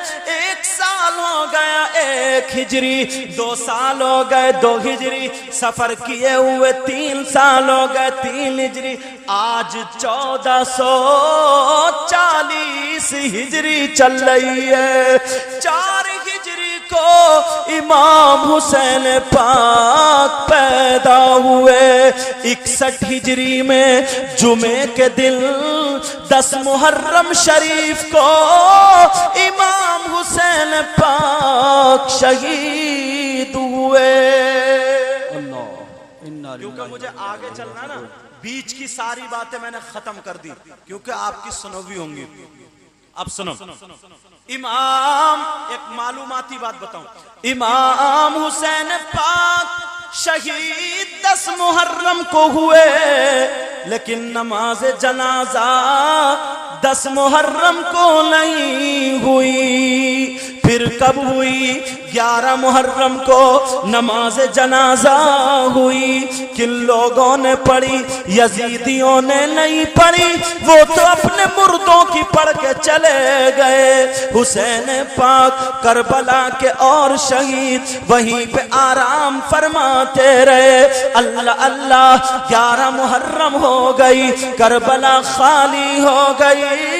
करबला की बराबर में एक बस्ती रहती थी, जिस बस्ती का नाम मकाम गादरिया था। वहां के रहने वाले लोग, वहां के रहने वाले लोग कबीले बनी असद के लोग थे। वो आए 11 मुहर्रम को, हुसैन पाक के तलवों का बोसा दिया, आंखों में आंसू है, शहीदों का बोसा दिया, आंखों में आंसू है। सबको जमा किया 11 मुहर्रम को, इन लोगों ने नमाज जनाजा पढ़ी। अब एक सवाल होता है, कोई ये कह दे, सवाल ये कोई ये बोले अल्लाह ने हसन और अल्लाह ने हुसैन पाक का इतना मर्तबा ऊंचा किया, इतना अरफो आला मकाम है, अल्लाह अल्लाह, तो फिर यजीदियों के दिल में अल्लाह ने रहम क्यों नहीं डाला? कम से कम 10 मुहर्रम को नमाज जनाजा यजीदी पढ़ लेते, अल्लाह ताला इनके दिल में रहम डाल देता। अरे वो हुसैन पाक अगर नाना की पीठ पे सवार हो तो नाना सजदे को लंबा कर दे, तो फिर हुसैन के लिए यजीदियों के दिल में अल्लाह ने रहम क्यों नहीं डाला? पूरी रात ऐसे ही रहे। दूसरे दिन 11 मुहर्रम को आकर के उन लोगों ने नमाज जनाजा पढ़ी। हुसैन का मर्तबा इतना अरफा आला है, तो फिर यजीदियों के दिल में रहम क्यों नहीं डाला? उसका जवाब सुन ले, पढ़े लिखे भी यहाँ पर हैं, ये तो सब जानते हैं, लेकिन आप भी सुनो, इन्हें भी मजा आएगा। अल्लाह अल्लाह, मैं मसला बताए देता हूँ। 2 चीजें होती हैं, एक तो वो जनाजा, दूसरे नमाजी। मसला ये है, अगर जो जनाजा है, साहिब जनाजा यानी जिसका जनाजा है, अगर वो अल्लाह का वली है, अगर वो अल्लाह का वली है और उसकी नमाज जनाजा पढ़ने वाले नमाज जनाजा पढ़ रहे हैं, तो उस वली के सदक़े में जितने नमाजी हैं इन सब की बख्शिश और मग़फ़िरत हो जाएगी। और अगर इनमें कोई अल्लाह का वली है, ये दुआ करते तो इसके सदक़े में उसकी बख्शिश और मग़फ़िरत हो जाएगी। ये मसला साबित हो गया। इस मसले से ये साबित हो गया, सुनो, मेरा हुसैन सिर्फ वली ही नहीं बल्कि वलियों का सरदार है। मेरा हुसैन सिर्फ जन्नती ही नहीं बल्कि जन्नतियों का सरदार है। मेरा हुसैन आले रसूल है, मेरा हुसैन नवासा रसूल है, मेरा हुसैन शहजादा रसूल है, मेरा हुसैन सहाबी रसूल है। अल्लाह ने इसलिए उनको नमाज जनाजा पढ़ने नहीं दी। अगर वो यजीदी हुसैन की नमाज जनाजा पढ़ लेते तो हुसैन के सदक़े में वो सारे यजीदी जन्नती हो जाते, लेकिन अल्लाह ने रोक दिया। ओ यजीदियों, तुम्हारे लिए जन्नत नहीं बल्कि जहन्नम बनाई गई है। बेशक, सुभान अल्लाह, माशाअल्लाह, अल्लाह अल्लाह। ओ यजीदियों, तुम्हारे लिए जन्नत नहीं बल्कि जहन्नम है। जन्नत तो हुसैनियों के लिए है, रसूलुल्लाह के गुलामों के लिए है। अल्लाह अल्लाह, इसलिए नमाज जनाजा उनको पढ़ने से रोक दिया। थोड़ी गुफ्तगू कफन शरीफ पे और कर ले। जी जी, इमाम हुसैन पाक को कफन दिया गया या नहीं? जी नहीं। क्यों? कफन क्यों नहीं दिया गया बताऊं? जी, इसलिए नहीं दिया गया, शहीद की 3 किस्में होती हैं। जी, अव्वलन 2, फिर उसमें से पहली की 3। मैं तुम्हारा समझाने के लिए बता। 3 किस्में होती हैं शहीद की। एक शहीद वो होता है जिसको ना तो गुस्ल दिया जाता न कफन, दूसरा वो होता गुस्ल कफन दोनों दिए जाते हैं। वो शहीद हकीकी जो अल्लाह के कलमे को बुलंद करने के लिए, हक़ानियत के लिए लड़ते लड़ते शहीद हो जाए, वो शहीद हकीकी। तो ऐसे शहीद को न कफन दिया जाता है न गुस्ल दिया जाता है। मेरे हुसैन वही थे। और एक शहीद वो है जैसे औरत के बच्चा पैदा हो, उस पैदाइश में बच्चे का औरत का इंतकाल हो जाए तो वो औरत शहीद है, लेकिन उसको गुस्ल कफन दोनों दिए जाएंगे। कोई नदी में डूब के मर जाए वो शहीद है, लेकिन गुस्ल कफन दोनों दिए जाएंगे। कोई टकरा टकरा करके मर जाए, गुस्ल कफन दोनों दिए जाएंगे। कोई पेड़ से गिर के मर जाए शहीद है, लेकिन गुस्ल कफन दोनों दिए जाएंगे। कोई ताउल हैजा पेट की बीमारी से मर जाए, वो शहीद है, गुस्ल कफन दोनों दिए जाएंगे। मेरे हुसैन वो है जो शरीयत मुस्तफा में उनको गुस्ल नहीं दिया जाएगा। तो अल्लाह ने उनका मर्तबा ये था, अगर रो पड़े तो जन्नत से कपड़े आ जाए, तो क्या हुसैन के लिए जन्नत से कफन नहीं आ सकता था? कफन आ सकता था, लेकिन कफन इसलिए नहीं दिया, अल्लाह जानता था कि दो टांगों का जानवर वो मौलवी जो इमाम हुसैन में कमियां निकालता है, कोई कमी नहीं फिर भी कमियां निकालता है। कि हुसैन करबला गए तो लड़ने के लिए गए, इनकी लड़ाई कोई इस्लामी लड़ाई नहीं थी, कोई हक्कानियत की नहीं थी। वो कहता है कि हुसैन पाक करबला गए तो शोहरत के लिए गए, दौलत के लिए गए, हुकूमत के लिए गए, यहाँ तक के कुछ मौलवी यजीद को खींच खांच के जन्नती बनाने के चक्कर में है। वो कहते हैं हदीस कुस्तुनिया ला करके कहते हैं यजीद जन्नती है, और भी तरीके की बातें ये बोला करते हैं। तो इसलिए अल्लाह ने जन्नत से कफन नहीं भेजा। मेरा हुसैन वो है जो अगर खाए तो वो शरीयत पर, जो पिए तो वो शरीयत पर, जिसकी सुबह शरीयत पर थी, जिसकी दोपहर शरीयत पर थी, जिसकी शाम शरीयत मुस्तफा पर थी, जिसका हर दिन जिंदगी का हर लम्हा शरीयत मुस्तफा पर था, उसका खाना शरीयत मुस्तफा पर था, उसका पीना शरीयत मुस्तफा पर था, उसका सोना उठना बैठना जागना शरीयत मुस्तफा पर था, उसकी जिंदगी का हर लम्हा शरीयत मुस्तफा पर था। वो दुनिया में आया, दुनिया में रहा तो शरीयत मुस्तफा पर रहा। मेरे महबूब का नवासा अगर जाएगा तो वो भी कफन दफन शरीयत मुस्तफा पर होगा, ताकि किसी को उंगली उठाने की जरूरत ना हो। हुसैन खाए तो शरीयत पर, पिए तो शरीयत पर, जिए तो शरीयत पर, दुनिया से जाए तो शरीयत मुस्तफा। माशाअल्लाह माशाअल्लाह। नारे तकबीर, नारे रिसालत, नारे गौफ, फैज़ाने गरीब नवाज, मसलके आला हजरत, जिक्रे शोहदाए करबला, नारे तकबीर, नारे रिसालत। माशाअल्लाह, सुभान अल्लाह, सुभान अल्लाह। वो सब बातें बयान कर सकता हूँ, मगर वो उठा के बयान कर रहा हूँ जो कम सुनी होंगी जी। अब करबला शरीफ में हजरत इमाम हुसैन पाक का जिस्म दफन हो गया, सर पाक चला। अगर इसी पे बयान किया जाए कई घंटे लगेंगे, लेकिन ये सब छोड़ के मुझे आगे का बताना जी। माशाअल्लाह। सर पाक कहाँ गया? कूफा गया। उबैदुल्लाह इब्न जियाद वहां का गवर्नर था, वो तुमने सब सुना होगा, उसने छड़ी मारी। फिर उसके बाद दिमश्क गया। लेकिन इतना बता दूं यहां पर रोक करके प्यारे, वो सैयदजादियां और सैयदजादे जिनके बारे में कुरान की आयतें हुई हैं, उतरी हैं, नाजिल हुई हैं, किसी के हाथ आगे को बंधे थे, किसी के हाथ पीछे को बंधे थे। और ये यजीदी खौली जिसके हाथ में नेजा था, उस नेजे पे हुसैन पाक का सर था। अल्लाह। और ये सर को कुदा करके, ढोल बजा करके, खुशियां मना करके, कूद करके जा रहे थे।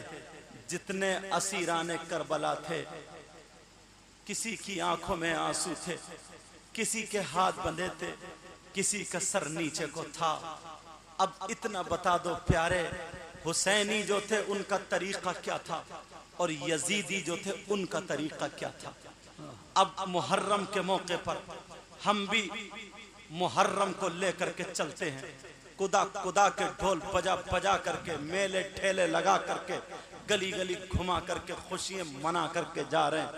तुम खुद फैसला कर लो कि ये यजीदियों का तरीका है या हुसैनियों का तरीका है। यजीदियों का तरीका, ये तो बहुत बड़ी बात नहीं है, तुम खुद फैसला कर सकते हो और फिर ये फैसला कर लेना कि हम यजीदी हैं या हुसैनी हैं, हम किसके साथ रहना चाहते हैं। अगर तौबा कर लोगे आज के बाद तो अल्लाह गफूरुर रहीम है, माफ कर देगा। हुसैन पाक का सरे पाक दिमश्क चला गया। दिमश्क पहुंचा हजरत सहल रज़ी अल्लाह ताला अन्हु बगर्ज़ तिजारत आए हुए थे। देखा शहर कैसे सजा पड़ा है, बड़े बड़े ढोल रख दिए गए, हर घर में शराब के 2 मटके पहुंचा दिए गए। पूछा क्या बात है, तो जालिमों ने बताया हुसैन इब्न अली का सर यजीद की बारगाह में तोहफे में आ रहा है। ला तोबा तोबा, ऐसे उनके जुमले थे। हजरत साल ने पूछा कौन से दरवाजे से आएगा, का बाबुस्सलाम से आएगा। वहां पर पहुंच गए तो जब देखा सर को कुदा कुदा करके यही ढोल ताशे गाजे बाजों के साथ चल रहे थे। हजरत साल खड़े हुए रो रहे थे। सकीना बिन्त हुसैन ने पूछा आप क्यों रो रहे? का बेटी आप कौन हो? का मैं हुसैन की बेटी हूँ। का मैं तुम्हारे नाना का गुलाम साहब हूँ। अगर मेरे लायक कोई खिदमत हो तो सुन, कोई खिदमत हो तो बता दो। मेरी बहनें इस जुमले को सुन लेना, वो बहनें जो बेपर्दा घूमती हैं, जो सरों पे दुपट्टे नहीं ओढ़ती हैं, जो इधर आदर बेपर्दगी से जाती हैं, वो सुन ले। हजरत सकीना जो 7 साल की बच्ची थी, लेकिन उसकी जबान पर जरा गौर करें, उसके ख्याल पर गौर करें, उसकी ज़हानत पर तवज्जो करें। वो क्या कहती है? वो कहती है अगर हो सके तो हमारे बाबा जानी वाला सर जिस नेज़े पे है उस नेज़े को आगे बढ़वा दें, ताकि ये लोग उछल उछल के कूद रहे हैं हमसे न टकरा जाएं, ताकि ये हमसे जुदा रहे, अलग रहे। और आज तुम मुहर्रम के मेलों में आदमियों से टकराती फिर रही हो, आज मज़ारों पर आदमियों से टकराती फिर रही हो। आने वाले सालों में मैं कमेटी वालों से कह करके जाऊंगा, इस बस्ती वालों से कह करके जाऊंगा, अगर औरतों का इंतजाम करना हो तो पर्दे का भी इंतजाम करना। जब तुम इतना ये सब कर सकते हो, इतनी लाइटिंग कर सकते हो, क्या ये 2-4 कनातों में क्या गरीब हो जाओगे तुम? क्या 2-4 कनातें नहीं लगा सकते हो? लगा सकते हो। आज के बाद अगर जलसे में भी करो तो ये हमें ना देख पाए और हम इन्हें ना देख पाए, बस हमारी आवाज सुने, पर्दे से आए और पर्दे से चली जाए। समझ में आ रही है? आने वाले सालों में ऐसा करोगे तो तुम्हें पल पल सवाब मिलेगा। अब उस सकीना ने क्या कहा, मेरे बाबा जानी का सर आगे करा दो ताकि ये कूदे उछले तो हमसे ना टकरा जाए। कितना एहतमाम है पर्दे का, कितना ख्याल है पर्दे का कि हमसे ना टकरा जाए। हजरत सहल ने 400 दिरहम दिए और दे करके उनके सर को आगे करा दिया। वो यजीदी दौलत के कुत्ते थे, लालची थे, सरे पाक को आगे कर दिया। अब बोलो मेरी बहनों, ये जुमला सकीना का लेकर के जाना। 7 साल की बच्ची तुम्हें दर्श दे गई है। ओ मेरे नाना का कलमा पढ़ने वाला सुनो, अगर तुम सकीना से मोहब्बत करती हो, हजरत ज़ैनब से मोहब्बत करती हो, हजरत आयशा से मोहब्बत करती हो, तो आज के बाद तुम बेपर्दा मत निकलना। आज के बाद तुम मर्दों की तरफ मत जाना, चाहे शादी हो, जलसा हो, मजार हो। मजार पे तो जाना औरतों का जायज नहीं है, कोई भी हो। अगर ये कहीं और जाए तो पर्दे के साथ जाए, पर्दे के साथ रहे। अरे औरत का मकाम कम नहीं है मेरे भाई। औरत तो वो है जिसने नबी को जन्म दिया, वो भी तो औरत थी। जिसने हसन को जन्म दिया, जिसने हुसैन को जन्म दिया, वो भी तो औरत थी। जिसने गौस को जन्म दिया, वो भी तो औरत थी। जिसने जिसने गरीब नवाज को जन्म दिया। और मैं तो ये कहता हूं कि आज का हाजी लाखों रुपए खर्च करने के बाद जाता है हज को। कहां जा रहे हो? हज को जा रहा हूं। कहां जा रहे हो? हज को जा रहा हूं। क्या करोगे? खाना काबा का तवाफ करने जा रहा हूं। लेकिन यही औरत जिसका नाम राबिया बसरिया है, इसने लाखों रुपए नहीं, इसने कुछ और नहीं किया, सिर्फ इतना किया, अगर ये चली तो तरीका फातिमा का था, अगर ये सोई तो तरीका फातिमा का था, अगर ये उठी तो तरीका फातिमा का था, अगर ये खाई तो तरीका फातिमा का था, अगर इसने कपड़े पहने तो तरीका फातिमा का था, पूरी जिंदगी अगर गुजारी तो तरीका फातिमा का था। ये फातिमा तो नहीं हुई लेकिन कनीज़े फातिमा हो गई। यही लड़की जिसका नाम राबिया बसरिया है, जब ये हज के लिए चली, उलमा से पूछो, घर से कदम निकाला तो खाने काबा इसके दरवाजे पे आ गया। ले तवाफ कर ले, तवाफ कर ले। औरत का मकाम बहुत ऊंचा है। औरत अपने मर्तबे को पहचाने, औरत अपने मकाम को पहचाने। यही औरत है, यही लड़की है, जब बाप के घर में रहती है तो 27 रहमतें लेकर की है। यही औरत है जब शौहर के घर में रहती है तो 27 नेमतें लेकर के रहती है। यही औरत जब मां बन जाती है तो सर पे नहीं, हाथों में नहीं, इसके कदमों के नीचे जन्नत आ जाती है। सुभान अल्लाह, सुभान अल्लाह। नारे तकबीर, नारे रिसालत, नारे गौस, फैजाने आला हजरत, जिक्रे शोहदाए करबला, अजमते वालदैन, नारे तकबीर, सुभान अल्लाह, माशाअल्लाह। पहचाने मकाम को, माशाअल्लाह।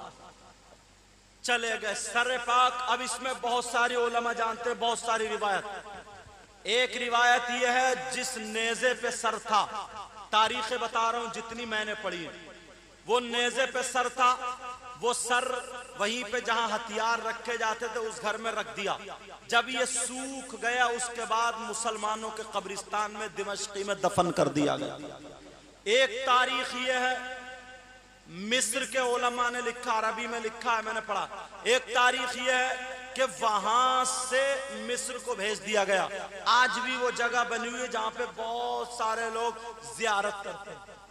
और एक तारीख फकीह मिल्लत अल्लामा जलालुद्दीन ने लिखा है कि वो तारीख ये है कि मशहूर थी कि मदीना पाक को भेज दिया गया है और जन्नतुल बकी में सैयदा फातिमतुज ज़हरा के पहलू या हसन मुज्तबा के पहलू में दफन कर दिया। ये तारीखें इसके अलावा हमारे सामने से नहीं गुजरी, इतनी तारीखें आई। अब सुनो, ये मैंने पूरा बता दिया। अब यहां से यहां तक लाना मुझे था, बस थोड़ी देर और सुनो अब क्या होता है। जिस साल हुसैन पाक शहीद हुए उसके दूसरे साल क्या हुआ, और यह बताऊंगा यजीद की मौत कैसे हुई। दूसरे साल क्या हुआ, अल्लाह ने ऐसी बीमारी अता फरमाई, ऐसी बीमारी आ गई कि जितने बच्चे उनके पैदा हुए और जो थे, कुछ कोड़ी हो गए, कुछ अंधे हो गए। इधर कोड़ी अंधा है, इधर कोड़ी अंधा है, बीच में बच्चा ठीक है। वो ठीक कौन है? जो हुसैन पाक को जिन लोगों ने शहीद किया उनसे वो नफरत करता था, वो ठीक था। और जिन्होंने हुसैन पाक को शहीद किया वो उसमें मौजूद थे या मशवरे में थे या उस पर राजी थे, वो सब कोड़ी और अंधे हो गए। अब सुनो आगे बताता हूं। तुमने मुख्तार सख्फी का नाम सुना होगा, ये बहुत आता है। इन्होंने तकरीबन 6,000 लोगों को, क्या बेटा खत्म कर दो, 6,000 लोगों को इन्होंने काट कर रख दिया। बाद में ये भी गुमराह हो गए थे। इन्होंने इनसे पूछा तुम्हें कैसे इल्म, बोले मेरे पास वही आती थी, खत्म, गुमराह हो गए। अब सुनो, तकरीबन 67 हिजरी की बात है। मुस्लिम बिन उकबा, नहीं 63 हिजरी की बात है। 63 हिजरी की बात सुनने की बात है। मुस्लिम बिन उक़बा 20,000 का लश्कर लेकर के, एक रिवायत तारीख 12,000, एक 8,000, तीनों में से तीनों तारीख है। 20,000 की बयान कर रहा हूं। 20,000 का लश्कर लेकर के गया। इस जालिम ने मदीने पर चढ़ाई की, यलगार किया। मदीने की वो औरतें जो पाकीज़ा थीं, इसने हुक्म दे दिया। क्या दिया कि 3 दिन 3 रातें फौज के लिए वो औरतें हलाल हैं। मेरी बहनें बैठी हैं, मतलब समझ गए होगे। जो जिसकी चाहे जहां बेइज्जती कर दे, अब तो समझ गए होगे। इतना बेहयाई, इतना गंदानात। 700 सहाबाए किराम को इन लोगों ने शहीद किया।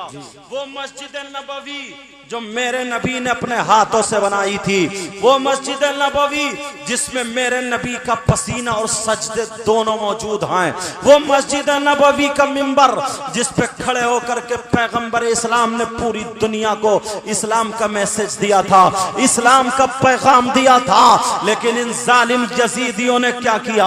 उसी मस्जिद नबवी में घोड़े और ऊंट बांधे थे, उसी में लीद और पेशाब घोड़े कर रहे थे, उसी मिंबर शरीफ पर लीद और पेशाब डाला जा रहा था। एक तो रिवायत ये कहती है हजरत कि इन जालिमों ने शराब मुंह में भर भर के रोज़े नबी की तरफ को फुआरे शराब के छोड़े थे। 700 सहाबा को शहीद किया था, इतने लोगों को काट के रखा था, नालियों की जगह खून बह रहा था। एक सहाबी रसूल है जिनका नाम हजरत सईद इब्ने मुसय्यब है। वो क्या कहते हैं, उनका बयान सुनो। वो कहते हैं मैंने अपने आप को पागल बना लिया ताकि यजीदी समझे ये पागल है। मुझे पत्थर मारे मैंने बर्दाश्त किए, मुझे कीचड़ में खचेड़ा मैंने बर्दाश्त किए, अपने आप को पागल बना लिया। वो कहते हैं मैंने देखा मस्जिद नबवी में अजान नहीं हुई है, मस्जिद नबवी में नमाज नहीं हो रही है, क्योंकि ये जालिम कत्ल कर दिया करते थे अगर कोई आता था। लेकिन जैसे ही अजान का टाइम होता था अजान हुआ करती थी, अजान का टाइम होता था अजान की आवाज आया करती थी। मैं सोचने लगा या अल्लाह ऐसे क्या मामला है। मैंने अपने ऊपर कीचड़ मिट्टी वगैरह लगा दी, अपने आप को पागल बना लिया। मैंने कहा देख करके आऊंगा। हजरत सईद इब्ने मुसय्यब का बयान है कि मैंने कीचड़ लगा करके जब मैं मस्जिद में पहुंचा तो कोई मुझे दिखाई नहीं दिया, अजान देने वाला कोई दिखाई नहीं दिया। लेकिन अब मैं बाहर निकला तो अजान की आवाज पर चलता गया, मैं पहुंचता गया तो मैंने देखा वो अजान की आवाज मस्जिद नबवी नहीं बल्कि मेरे सरकार के रोजे से आ रही थी। अल्लाह अल्लाह, इन जालिम यजीदियों के जरा कारनामे देखो। यहीं तक नहीं, एक औरत ऐसी है जिन जालिमों, उस औरत की 3 बेटियां हैं और इकलौता बेटा है। लेकिन इस जालिम मुस्लिम बिन उक़बा ने क्या किया, इसके आदमियों ने क्या किया, उस औरत के चौराहे पर कपड़े उतार कर नंगा कर दिया। उसके साथ बर्बरियत के पहाड़ तोड़े गए, जुल्म और तशद्दुद के पहाड़ तोड़े गए। आप समझ गए होगे कितना घिनौना, कितना शनी फेल किया गया होगा, कितना गंदा काम किया गया होगा। भरे मजमे में उसके कपड़े उतार के जानवरों की तरह उसके साथ बदसलूकी की गई थी। अल्लाह अल्लाह, इतने में अब बोलो कौन सा बेटा चुप रह सकता है? कौन सा बेटा उसके बेटे से नहीं रुका गया? बेटा आ गया, आकर के एक फौजी का थप्पड़ मार दिया। उसके फौजी ने उसके बेटे को पकड़ लिया, मुस्लिम बिन उक़बा की बारगाह में लाया गया। अल्लाह अल्लाह, वो औरत कपड़े पहन के हाथ जोड़ के अपना दुपट्टा फैला करके भीख मांगने के लिए आ गई। अरे तू मेरे बेटे को छोड़ दे, इकलौता बेटा, माँ है आखिर माँ। अरे माँ के दिल से पूछो कितना प्यारा बच्चा होता है, माँ के दिल से पूछो औलाद कितनी अच्छी होती है। तुम तो जरा अपने हाथ में लेटरीन लेकर के दिखाना। ये जितने नौजवान हैं जो अपनी माँ को आंखें दिखाते हैं, अपने बाप का कहना नहीं मानते हैं, ये अपने माँ बाप का थूक हाथ में लेकर दिखाएं, ये अपने माँ बाप की लेटरीन हाथ में लेकर दिखाएं, फिर उन्हीं हाथों से खाना खा के दिखाएं। अरे जरा सोच ले, तेरी माँ है, तेरी माँ 2 साल तुझे इन्हीं हाथों से तेरी माँ ने धुलाया है, इन्हीं हाथों से तेरी लेटरीन साफ की है, इन्हीं हाथों से तेरी नाक और थूक साफ किया है, इन्हीं हाथों से तेरा पेशाब साफ किया है। बोल नहीं किया है क्या? 2 साल तक ये माँ अपने हाथों में 3-4 साल तक लेटरीन लेती रही। ओ नौजवान, आज के बाद अगर तू गयूर बेटा है, अगर तू पक्का सच्चा मुसलमान है, तो मेरी इन बातों को याद कर लेगा, कभी भी अपने माँ बाप की तरफ को आंखें नहीं निकालेगा। अगर तेरी माँ या बाप कहे रात भर खड़ा रहे तो खड़ा रहना, वफादार बेटा माना जाएगा। तेरे माँ बाप कहे बेटे इस काम को मत करना, अगर 2 लाख रुपए का नुकसान है तो मत करना, इंशाअल्लाह कहीं ना कहीं 4 लाख का फायदा होगा। लेकिन अब सुनो, वो माँ आ जाती है, कहती है मेरे बेटे को छोड़ दो, मेरा इकलौता बेटा है, मेरे लाल को छोड़ दो। मुस्लिम बिन उकबा कहता अच्छा तेरे बेटे को छोड़ दो। कहा भीख मांग रही हूँ, मेरे बेटे को दे दो। कहा अभी देता हूँ। इसने उस बेटे के बाल पकड़े, पकड़ने के बाद गर्दन से हथियार डाल के उसकी गर्दन काट दी है, और काटने के बाद उसकी गोद में को फेंक दिया। अल्लाह अल्लाह। अब वो मुस्लिम वो औरत उस अपने बेटे के सर को लेकर के सरकार के रोजे पे गिड़गिड़ा के रोने लगी, आका आका आका, जुल्म और तशद्दुद के पहाड़ तोड़े जा रहे हैं। अल्लाह अल्लाह। अभी औरत कसम खा लेती है, कहती है अल्लाह मेरी इस कसम को पूरा कर दे कि मैं इस जालिम का मुस्लिम बिन उकबा के लाश को जिंदा जलाऊंगी या मुर्दा जलाऊंगी। अब इन जालिमों ने, यजीदियों ने मदीने में यलगार करने के बाद अब इन्होंने मक्के को रवाना हो जाते हैं। मक्के को इन्होंने रुख कर लिया है, अरे वही खाना काबा की तरफ को चलते हैं। लेकिन जब चले, इस औरत को पता चलता है कोई भी सैयदजादी उस दौर में घर से नहीं निकल रही थी, इसलिए ऐलान हो गया था अगर कोई सैयदजादी निकली और इन जालिमों ने अगर किसी ने गलत नजर डाल दी या हाथ उठा दिया तो कयामत से पहले कयामत आ जाएगी, जमीन फट जाएगी, आसमान टपक जाएगा। अल्लाह ने उन सैयदजादियों की हिफाजत फरमाई थी।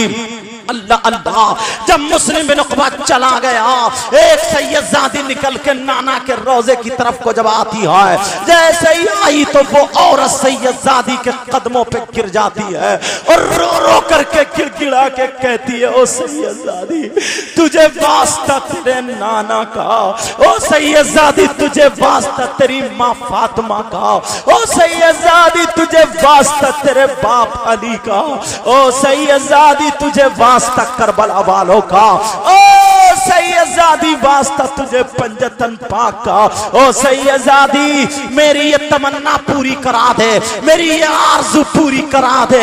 ये सैयदजादी की आंखों में आंसू आ गए, हाथ उठा के दुआ कर दी, ऐ अल्लाह इसके दिल को आराम पहुंचा दे, इसकी आरज़ू तमन्ना को पूरा फरमा दे। उस सैयदजादी ने हाथ उठाए हैं, उधर वो काफिला मक्के को जा रहा था, इधर हाथ उठे हैं और उधर मुस्लिम बिन उकबा पे लकवा गिर जाता है, फानिज गिर जाती है, जैसे ही गिरी है मर जाता है, तड़प तड़प के मरा। उन्होंने क्या किया, उन्होंने वहीं पे उसको दफन करके और चले जाते हैं।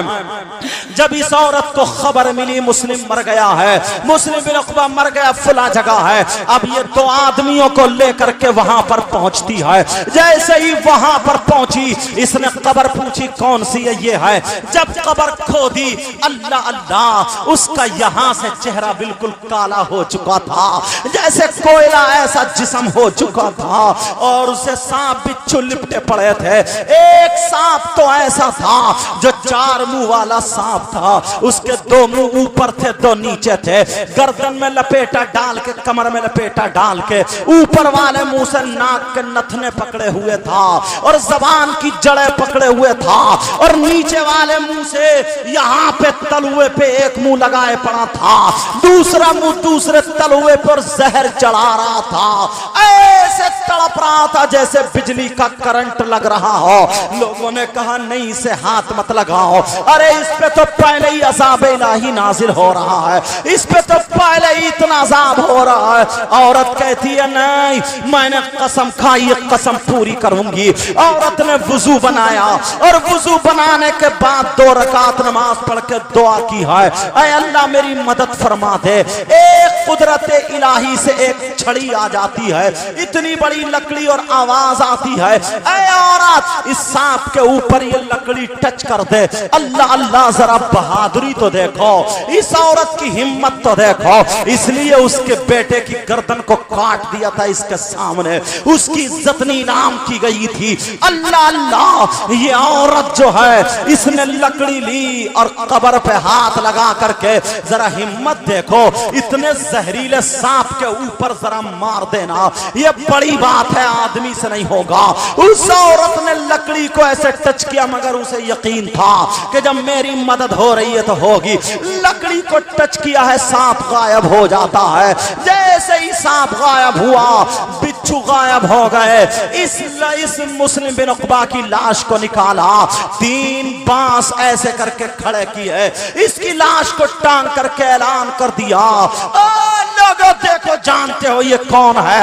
ये वो है जिसने मदीना पाक में बेहुरमती की है, मस्जिद नबवी की बेहुरमती की है, सरकार के रोजे की बेहुरमती की है। इस औरत ने नीचे से आग जला करके उसकी लाश को फूंक दिया था। सुभान अल्लाह, सुभान अल्लाह, माशाअल्लाह। उधर वो काफिला मक्के पहुंच जाता है। सुनने की बात है, वो खाना काबा है जिसकी तरफ को दुनिया का मुसलमान मुंह करके नमाज पढ़ता है। इन जालिमों ने आग, इन जालिमों ने पत्थर बरसाए, यहां तक के खाना काबा के सुतून चटक गए।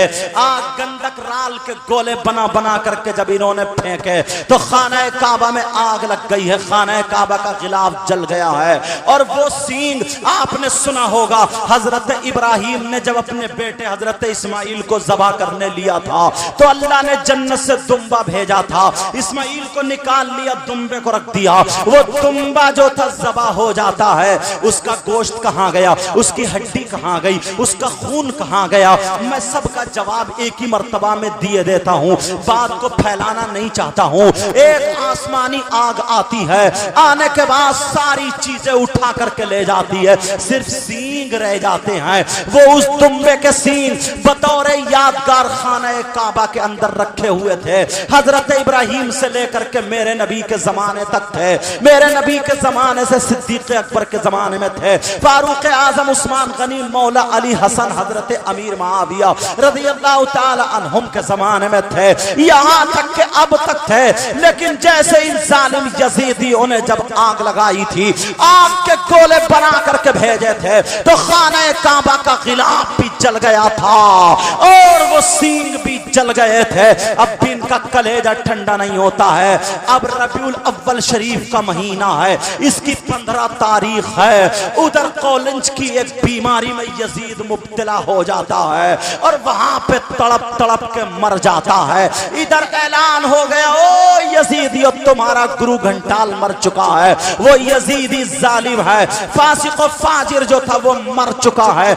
इन्होंने कहा नहीं, ये ऐसे ही कर रहे हैं, नहीं मरा है। 3 दिन तक फिर भी लड़ते रहे ये लोग, हिम्मत से काम लेते रहे। 3 दिन के बाद जब पक्की खबर मिली है तो इनके हौसले पस्त हो गए, मुसलमानों के हौसले बढ़ गए। हजरत अब्दुल्ला इब्न जुबैर के, हजरत जुबैर के हौसले बुलंद हो जाते हैं। मुसलमानों के हौसले जब बुलंद होते हैं तो खुदा की कसम ऐसा हमला किया था, इन यजीदियों को मार भगाया था। वहां पे कोलिंज की बीमारी में यजीद मर चुका है। इसके बारे में एक और है, इक़्दुल फरीद एक किताब आती है, उसमें कैसे लिखा है, रोम की एक लड़की है, ये जालिम बदबख्त उससे प्यार करने लगा है, उससे मोहब्बत करने लगा है। इसका शहरों में दोस्त भी था, वो भी उससे मोहब्बत करने लगा। एक लड़की से 2 लोग मोहब्बत करने लगे। वो लड़की इसके दोस्त को ज्यादा जानती थी, लेकिन ये हाकिम था, ये हाकिम बन गया था, उस पर जबरदस्ती करता था। ये कहता था मेरे साथ रहेगी, उसके साथ नहीं रहेगी। अल्लाह अल्लाह, इतना बड़ा बदबख्त था। एक दिन इसके हाथों में, उसके बालों में हाथ डाला और डालने के बाद कहा बोल तू मेरे साथ रहेगी या तुझे मार दूं। कहा मैं तुझसे शादी करना चाहता हूं। कहा ठीक है मैं तेरे साथ रहूंगी, लेकिन लड़की ने सोचा इसको मार के छोड़ूंगी। कहा तेरे साथ रहूंगी, कल को तू फला जगह जंगल में एक जगह आ जाना, अकेले आना, हम तुम दोनों अय्याशी करेंगे, मैं तेरे साथ चलूंगी। कहा कि हाँ ठीक है। लड़की ने अपना लिबास पहना और अंदर खंजर रख लिया था, खंजर रख लिया था। घोड़ा लेकर के आ जाती है। यजीद तो वहां पे इंतजार कर रहा था। घोड़े पे दोनों एक ही घोड़े पे सवार हो जाते हैं। लड़की घोड़ा दौड़ाती रही, दौड़ाते दौड़ाते जब पसीने पसीने हो गए तो वहां पर जब पहुंच जाते हैं जहां पर उसके मारने का इरादा था, वहां पे शराब के मटके रखे हुए थे, शराब के मटके रखे हुए थे।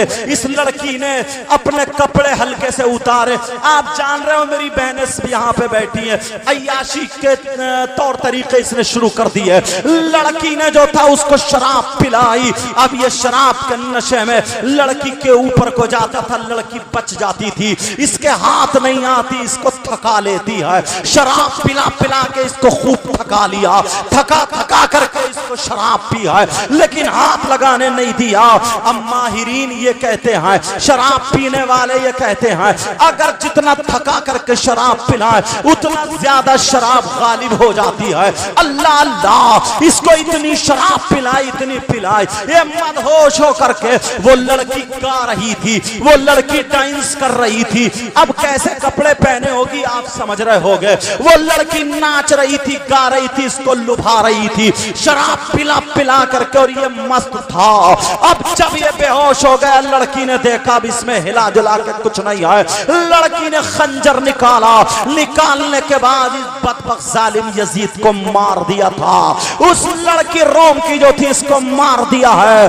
3 दिन तक इसकी लाश को चील कौवे उड़ते रहे, कुत्ते खचेड़ते रहे, लेकिन 3 दिन तक, 3 साल में कह गया, 3 दिन तक इस लड़की, 3 दिन तक इस यजीद की लाश का पता नहीं चला। 3 दिन के बाद जब पता मिलता है कि वहां पर है, तो आज भी इसकी लाश जहां पर है, इसको जहां पर दफन किया गया है वहां पर गिल्ला पड़ता है, वहां पर घूरा पड़ता है, वहां पर गिलाजत पड़ती है, मर गए मरदूद जिनकी फातहा न दो। माशाअल्लाह। यजीद, इसका काम तमाम हो गया। अब उस शख्स की बताऊं जिसका नाम उबैदुल्लाह इब्न जियाद। ये कौन, सुनना चाह रहे हो ना? ये कौन शख्स है मालूम है? इसी के हुक्म पर, इसी के इशारों ईमा पर, रई की हुकूमत पर वो लोग हुसैन पाक से जंग करने के लिए गए और हुसैन के बच्चों को जो शहीद किया, हुसैन को शहीद किया इसी के मशवरे पर। यहां तक के हुसैन के सर को एक तश्त में रख के इसने होठों पे डंडा मारा, गालों पे मारा। हजरत ज़ैद इब्ने अरकम तो नाराज होकर चले गए, वो सहाबी रसूल थे। अब इसका मामला क्या हुआ? ये है उबैदुल्लाह इब्न जियाद यजीदी, जो कूफे का गवर्नर था। इसका अंजाम क्या हुआ ये सुनो। 6 साल के बाद 61 में तो इमाम हुसैन शहीद हुए और 67 में ये। इसका मामला क्या हुआ सुनो। एक जगह है जिस जगह का नाम है मकाम मूसिल, वहां पर फौज उतारी जाती है 20,000 ये, और अब्दुल मलिक बिन मरवान एक उसकी फौज, दोनों में जंग होती है। सुबह से शाम तक जंग होती रही, लेकिन कोई भी गालिब नहीं आता है। शाम के टाइम पे अब्दुल मलिक की फौज गालिब आ जाती है। जैसे ही गालिब आई, ऐलान कर दिया रात का अंधेरा है, ये जितने हैं हुसैन को शहीद करने वाले हैं, सैयदों को सताने वाले हैं, इनको किसी को छोड़ना नहीं है। अरे ये तो इतना लड़ता रहे उबैदुल्लाह इब्न जियाद, लेकिन इसके पीछे पड़े हैं। ये भागता जा रहा था, भागता जा रहा था। अलतश अलतश प्यास प्यास कहता चला जा रहा था। नहरे फरात के किनारे पर जाके गिर जाता है, पानी के लिए हाथ बढ़ाता है, इस बदबख्त की गर्दन काट दी जाती है। मालूम है इसको कत्ल जो किया था ये भी मुहर्रम की 10 तारीख थी। 6 साल के बाद मुहर्रम की 10 तारीख थी और उसी नहर फरात के किनारे पर इस बदबख्त को मार दिया। अब्दुल मलिक ने इसके सर को काट के कूफा भिजवा दिया, जहां पे हुसैन का सर रखा गया था वहीं पे इसका गवर्नर का सर रखा और इसके आदमियों का सर रखा। पूरे कूफे वालों को दावत दे दी और कहा जरा देखो ये किसका सर है, बोलो। कहा ये वो जालिम है जिसने हुसैन के बच्चों और हुसैन के सर को यहाँ पे रखा था, हुसैन के बच्चों को सताया था।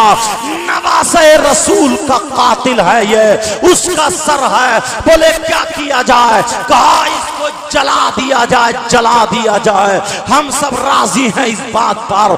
अरे ये आता है कुदरती तौर पे ना जाने कहां से एक सांप आ जाता है, वो सांप सबके सरों पे घूमने लगता है। जैसे उबैदुल्लाह इब्न ज़ियाद के सर पे आता है, इसके सर के चारों तरफ चक्कर लगाता रहता है। पूरा मजमा देख रहा है, कूफे वाले देख रहे हैं, लेकिन वो सांप इस सांप इब्न ज़ियाद के मुंह में से घुसा।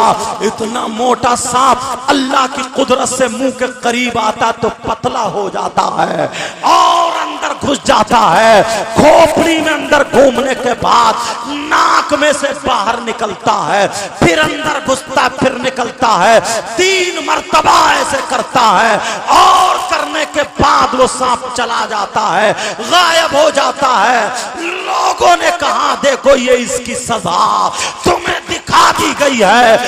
लोगों आज के बाद मेरे प्यारो तुम भी कोई ऐसा काम मत करना जिससे नबी की औलाद को तकलीफ हो जाए, जिससे नबी के शहजादों को तकलीफ हो जाए, जिससे मेरे नबी को तकलीफ हो जाए। अरे कोई ढोल ताशे गाजे बाजे नहीं, मुहर्रम को घुमाना कुदाना नहीं, तेरी मेरी बहन बेटियों को तकना ढोल मेले ठेले ये सब कुछ नहीं। अगर तुम्हें हुसैन से मोहब्बत है तो 10 दिन के रोजे रखो, हुसैन से मोहब्बत है तो कुरान पढ़ो, हुसैन से मोहब्बत है तो कुरान खानी कराओ, हुसैन से मोहब्बत है जिक्र हुसैन कराओ। अगर हुसैन से मोहब्बत है बिरयानी पका करके हुसैन के नाम पे लंगर करो, हुसैन से मोहब्बत है खिचड़ा पका करके हुसैन के नाम पे लुटाओ। अगर हुसैन से मोहब्बत है तो सबील लगाओ, हुसैन से मोहब्बत है तो उनकी याद मना करके आंखों में आंसू ला करके अपने गुनाहों से तौबा करो और शरीयत मुस्तफा के पाबंद हो जाओ। खुदा भी नाराज, नबी भी, खुदा भी राजी होंगे, नबी भी राजी होंगे, हसन हुसैन भी राजी होंगे। तुम्हारी दुनिया भी कामयाब होगी, तुम्हारी आखिरत भी कामयाब। नारे तकबीर, नारे रिसालत, नारे गौ, फैजान हजरत, जिक्र शोहदाए करबला। बस एक बात और बता दो जी, इतना तुम क्या टाइम हो गया? अरे 4 बजने वाले, आप लोग मुबारकबाद के लायक सुन लिया। तकरीर नहीं हुई है, तकरीर तो मेरी उधार है, फिर कभी होगी इंशाअल्लाह। लेकिन सुनो, एक शख्स उसकी और बता दूं हजरत, बताऊं किसकी? कौन है बताऊं? वो जो हुसैन का छोटा सा बेटा 6 महीने का अली असगर, जिस जालिम ने हुसैन के बेटे पे तीर चलाया था। हाँ, हुरमला उस शख्स का नाम।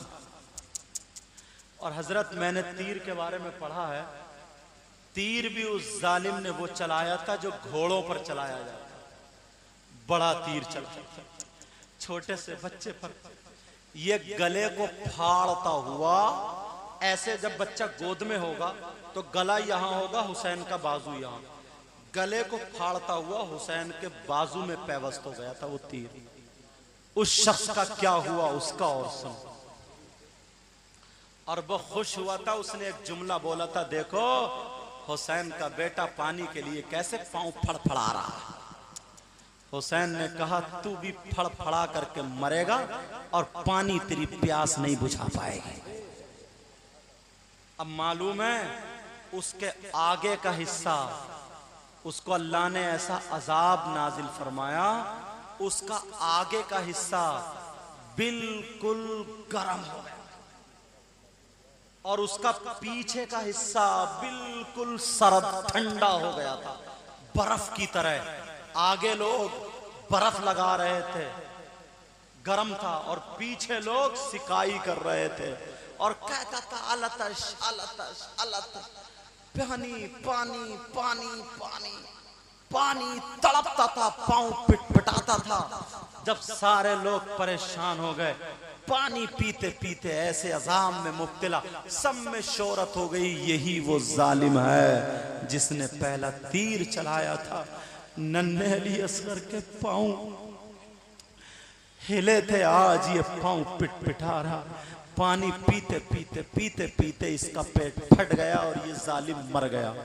एक शख्स ऐसा था जिसका देखने में खूबसूरत था पहले, लेकिन यहां से उसका चेहरा ऐसा हो गया जैसे बिल्कुल काला कोयला।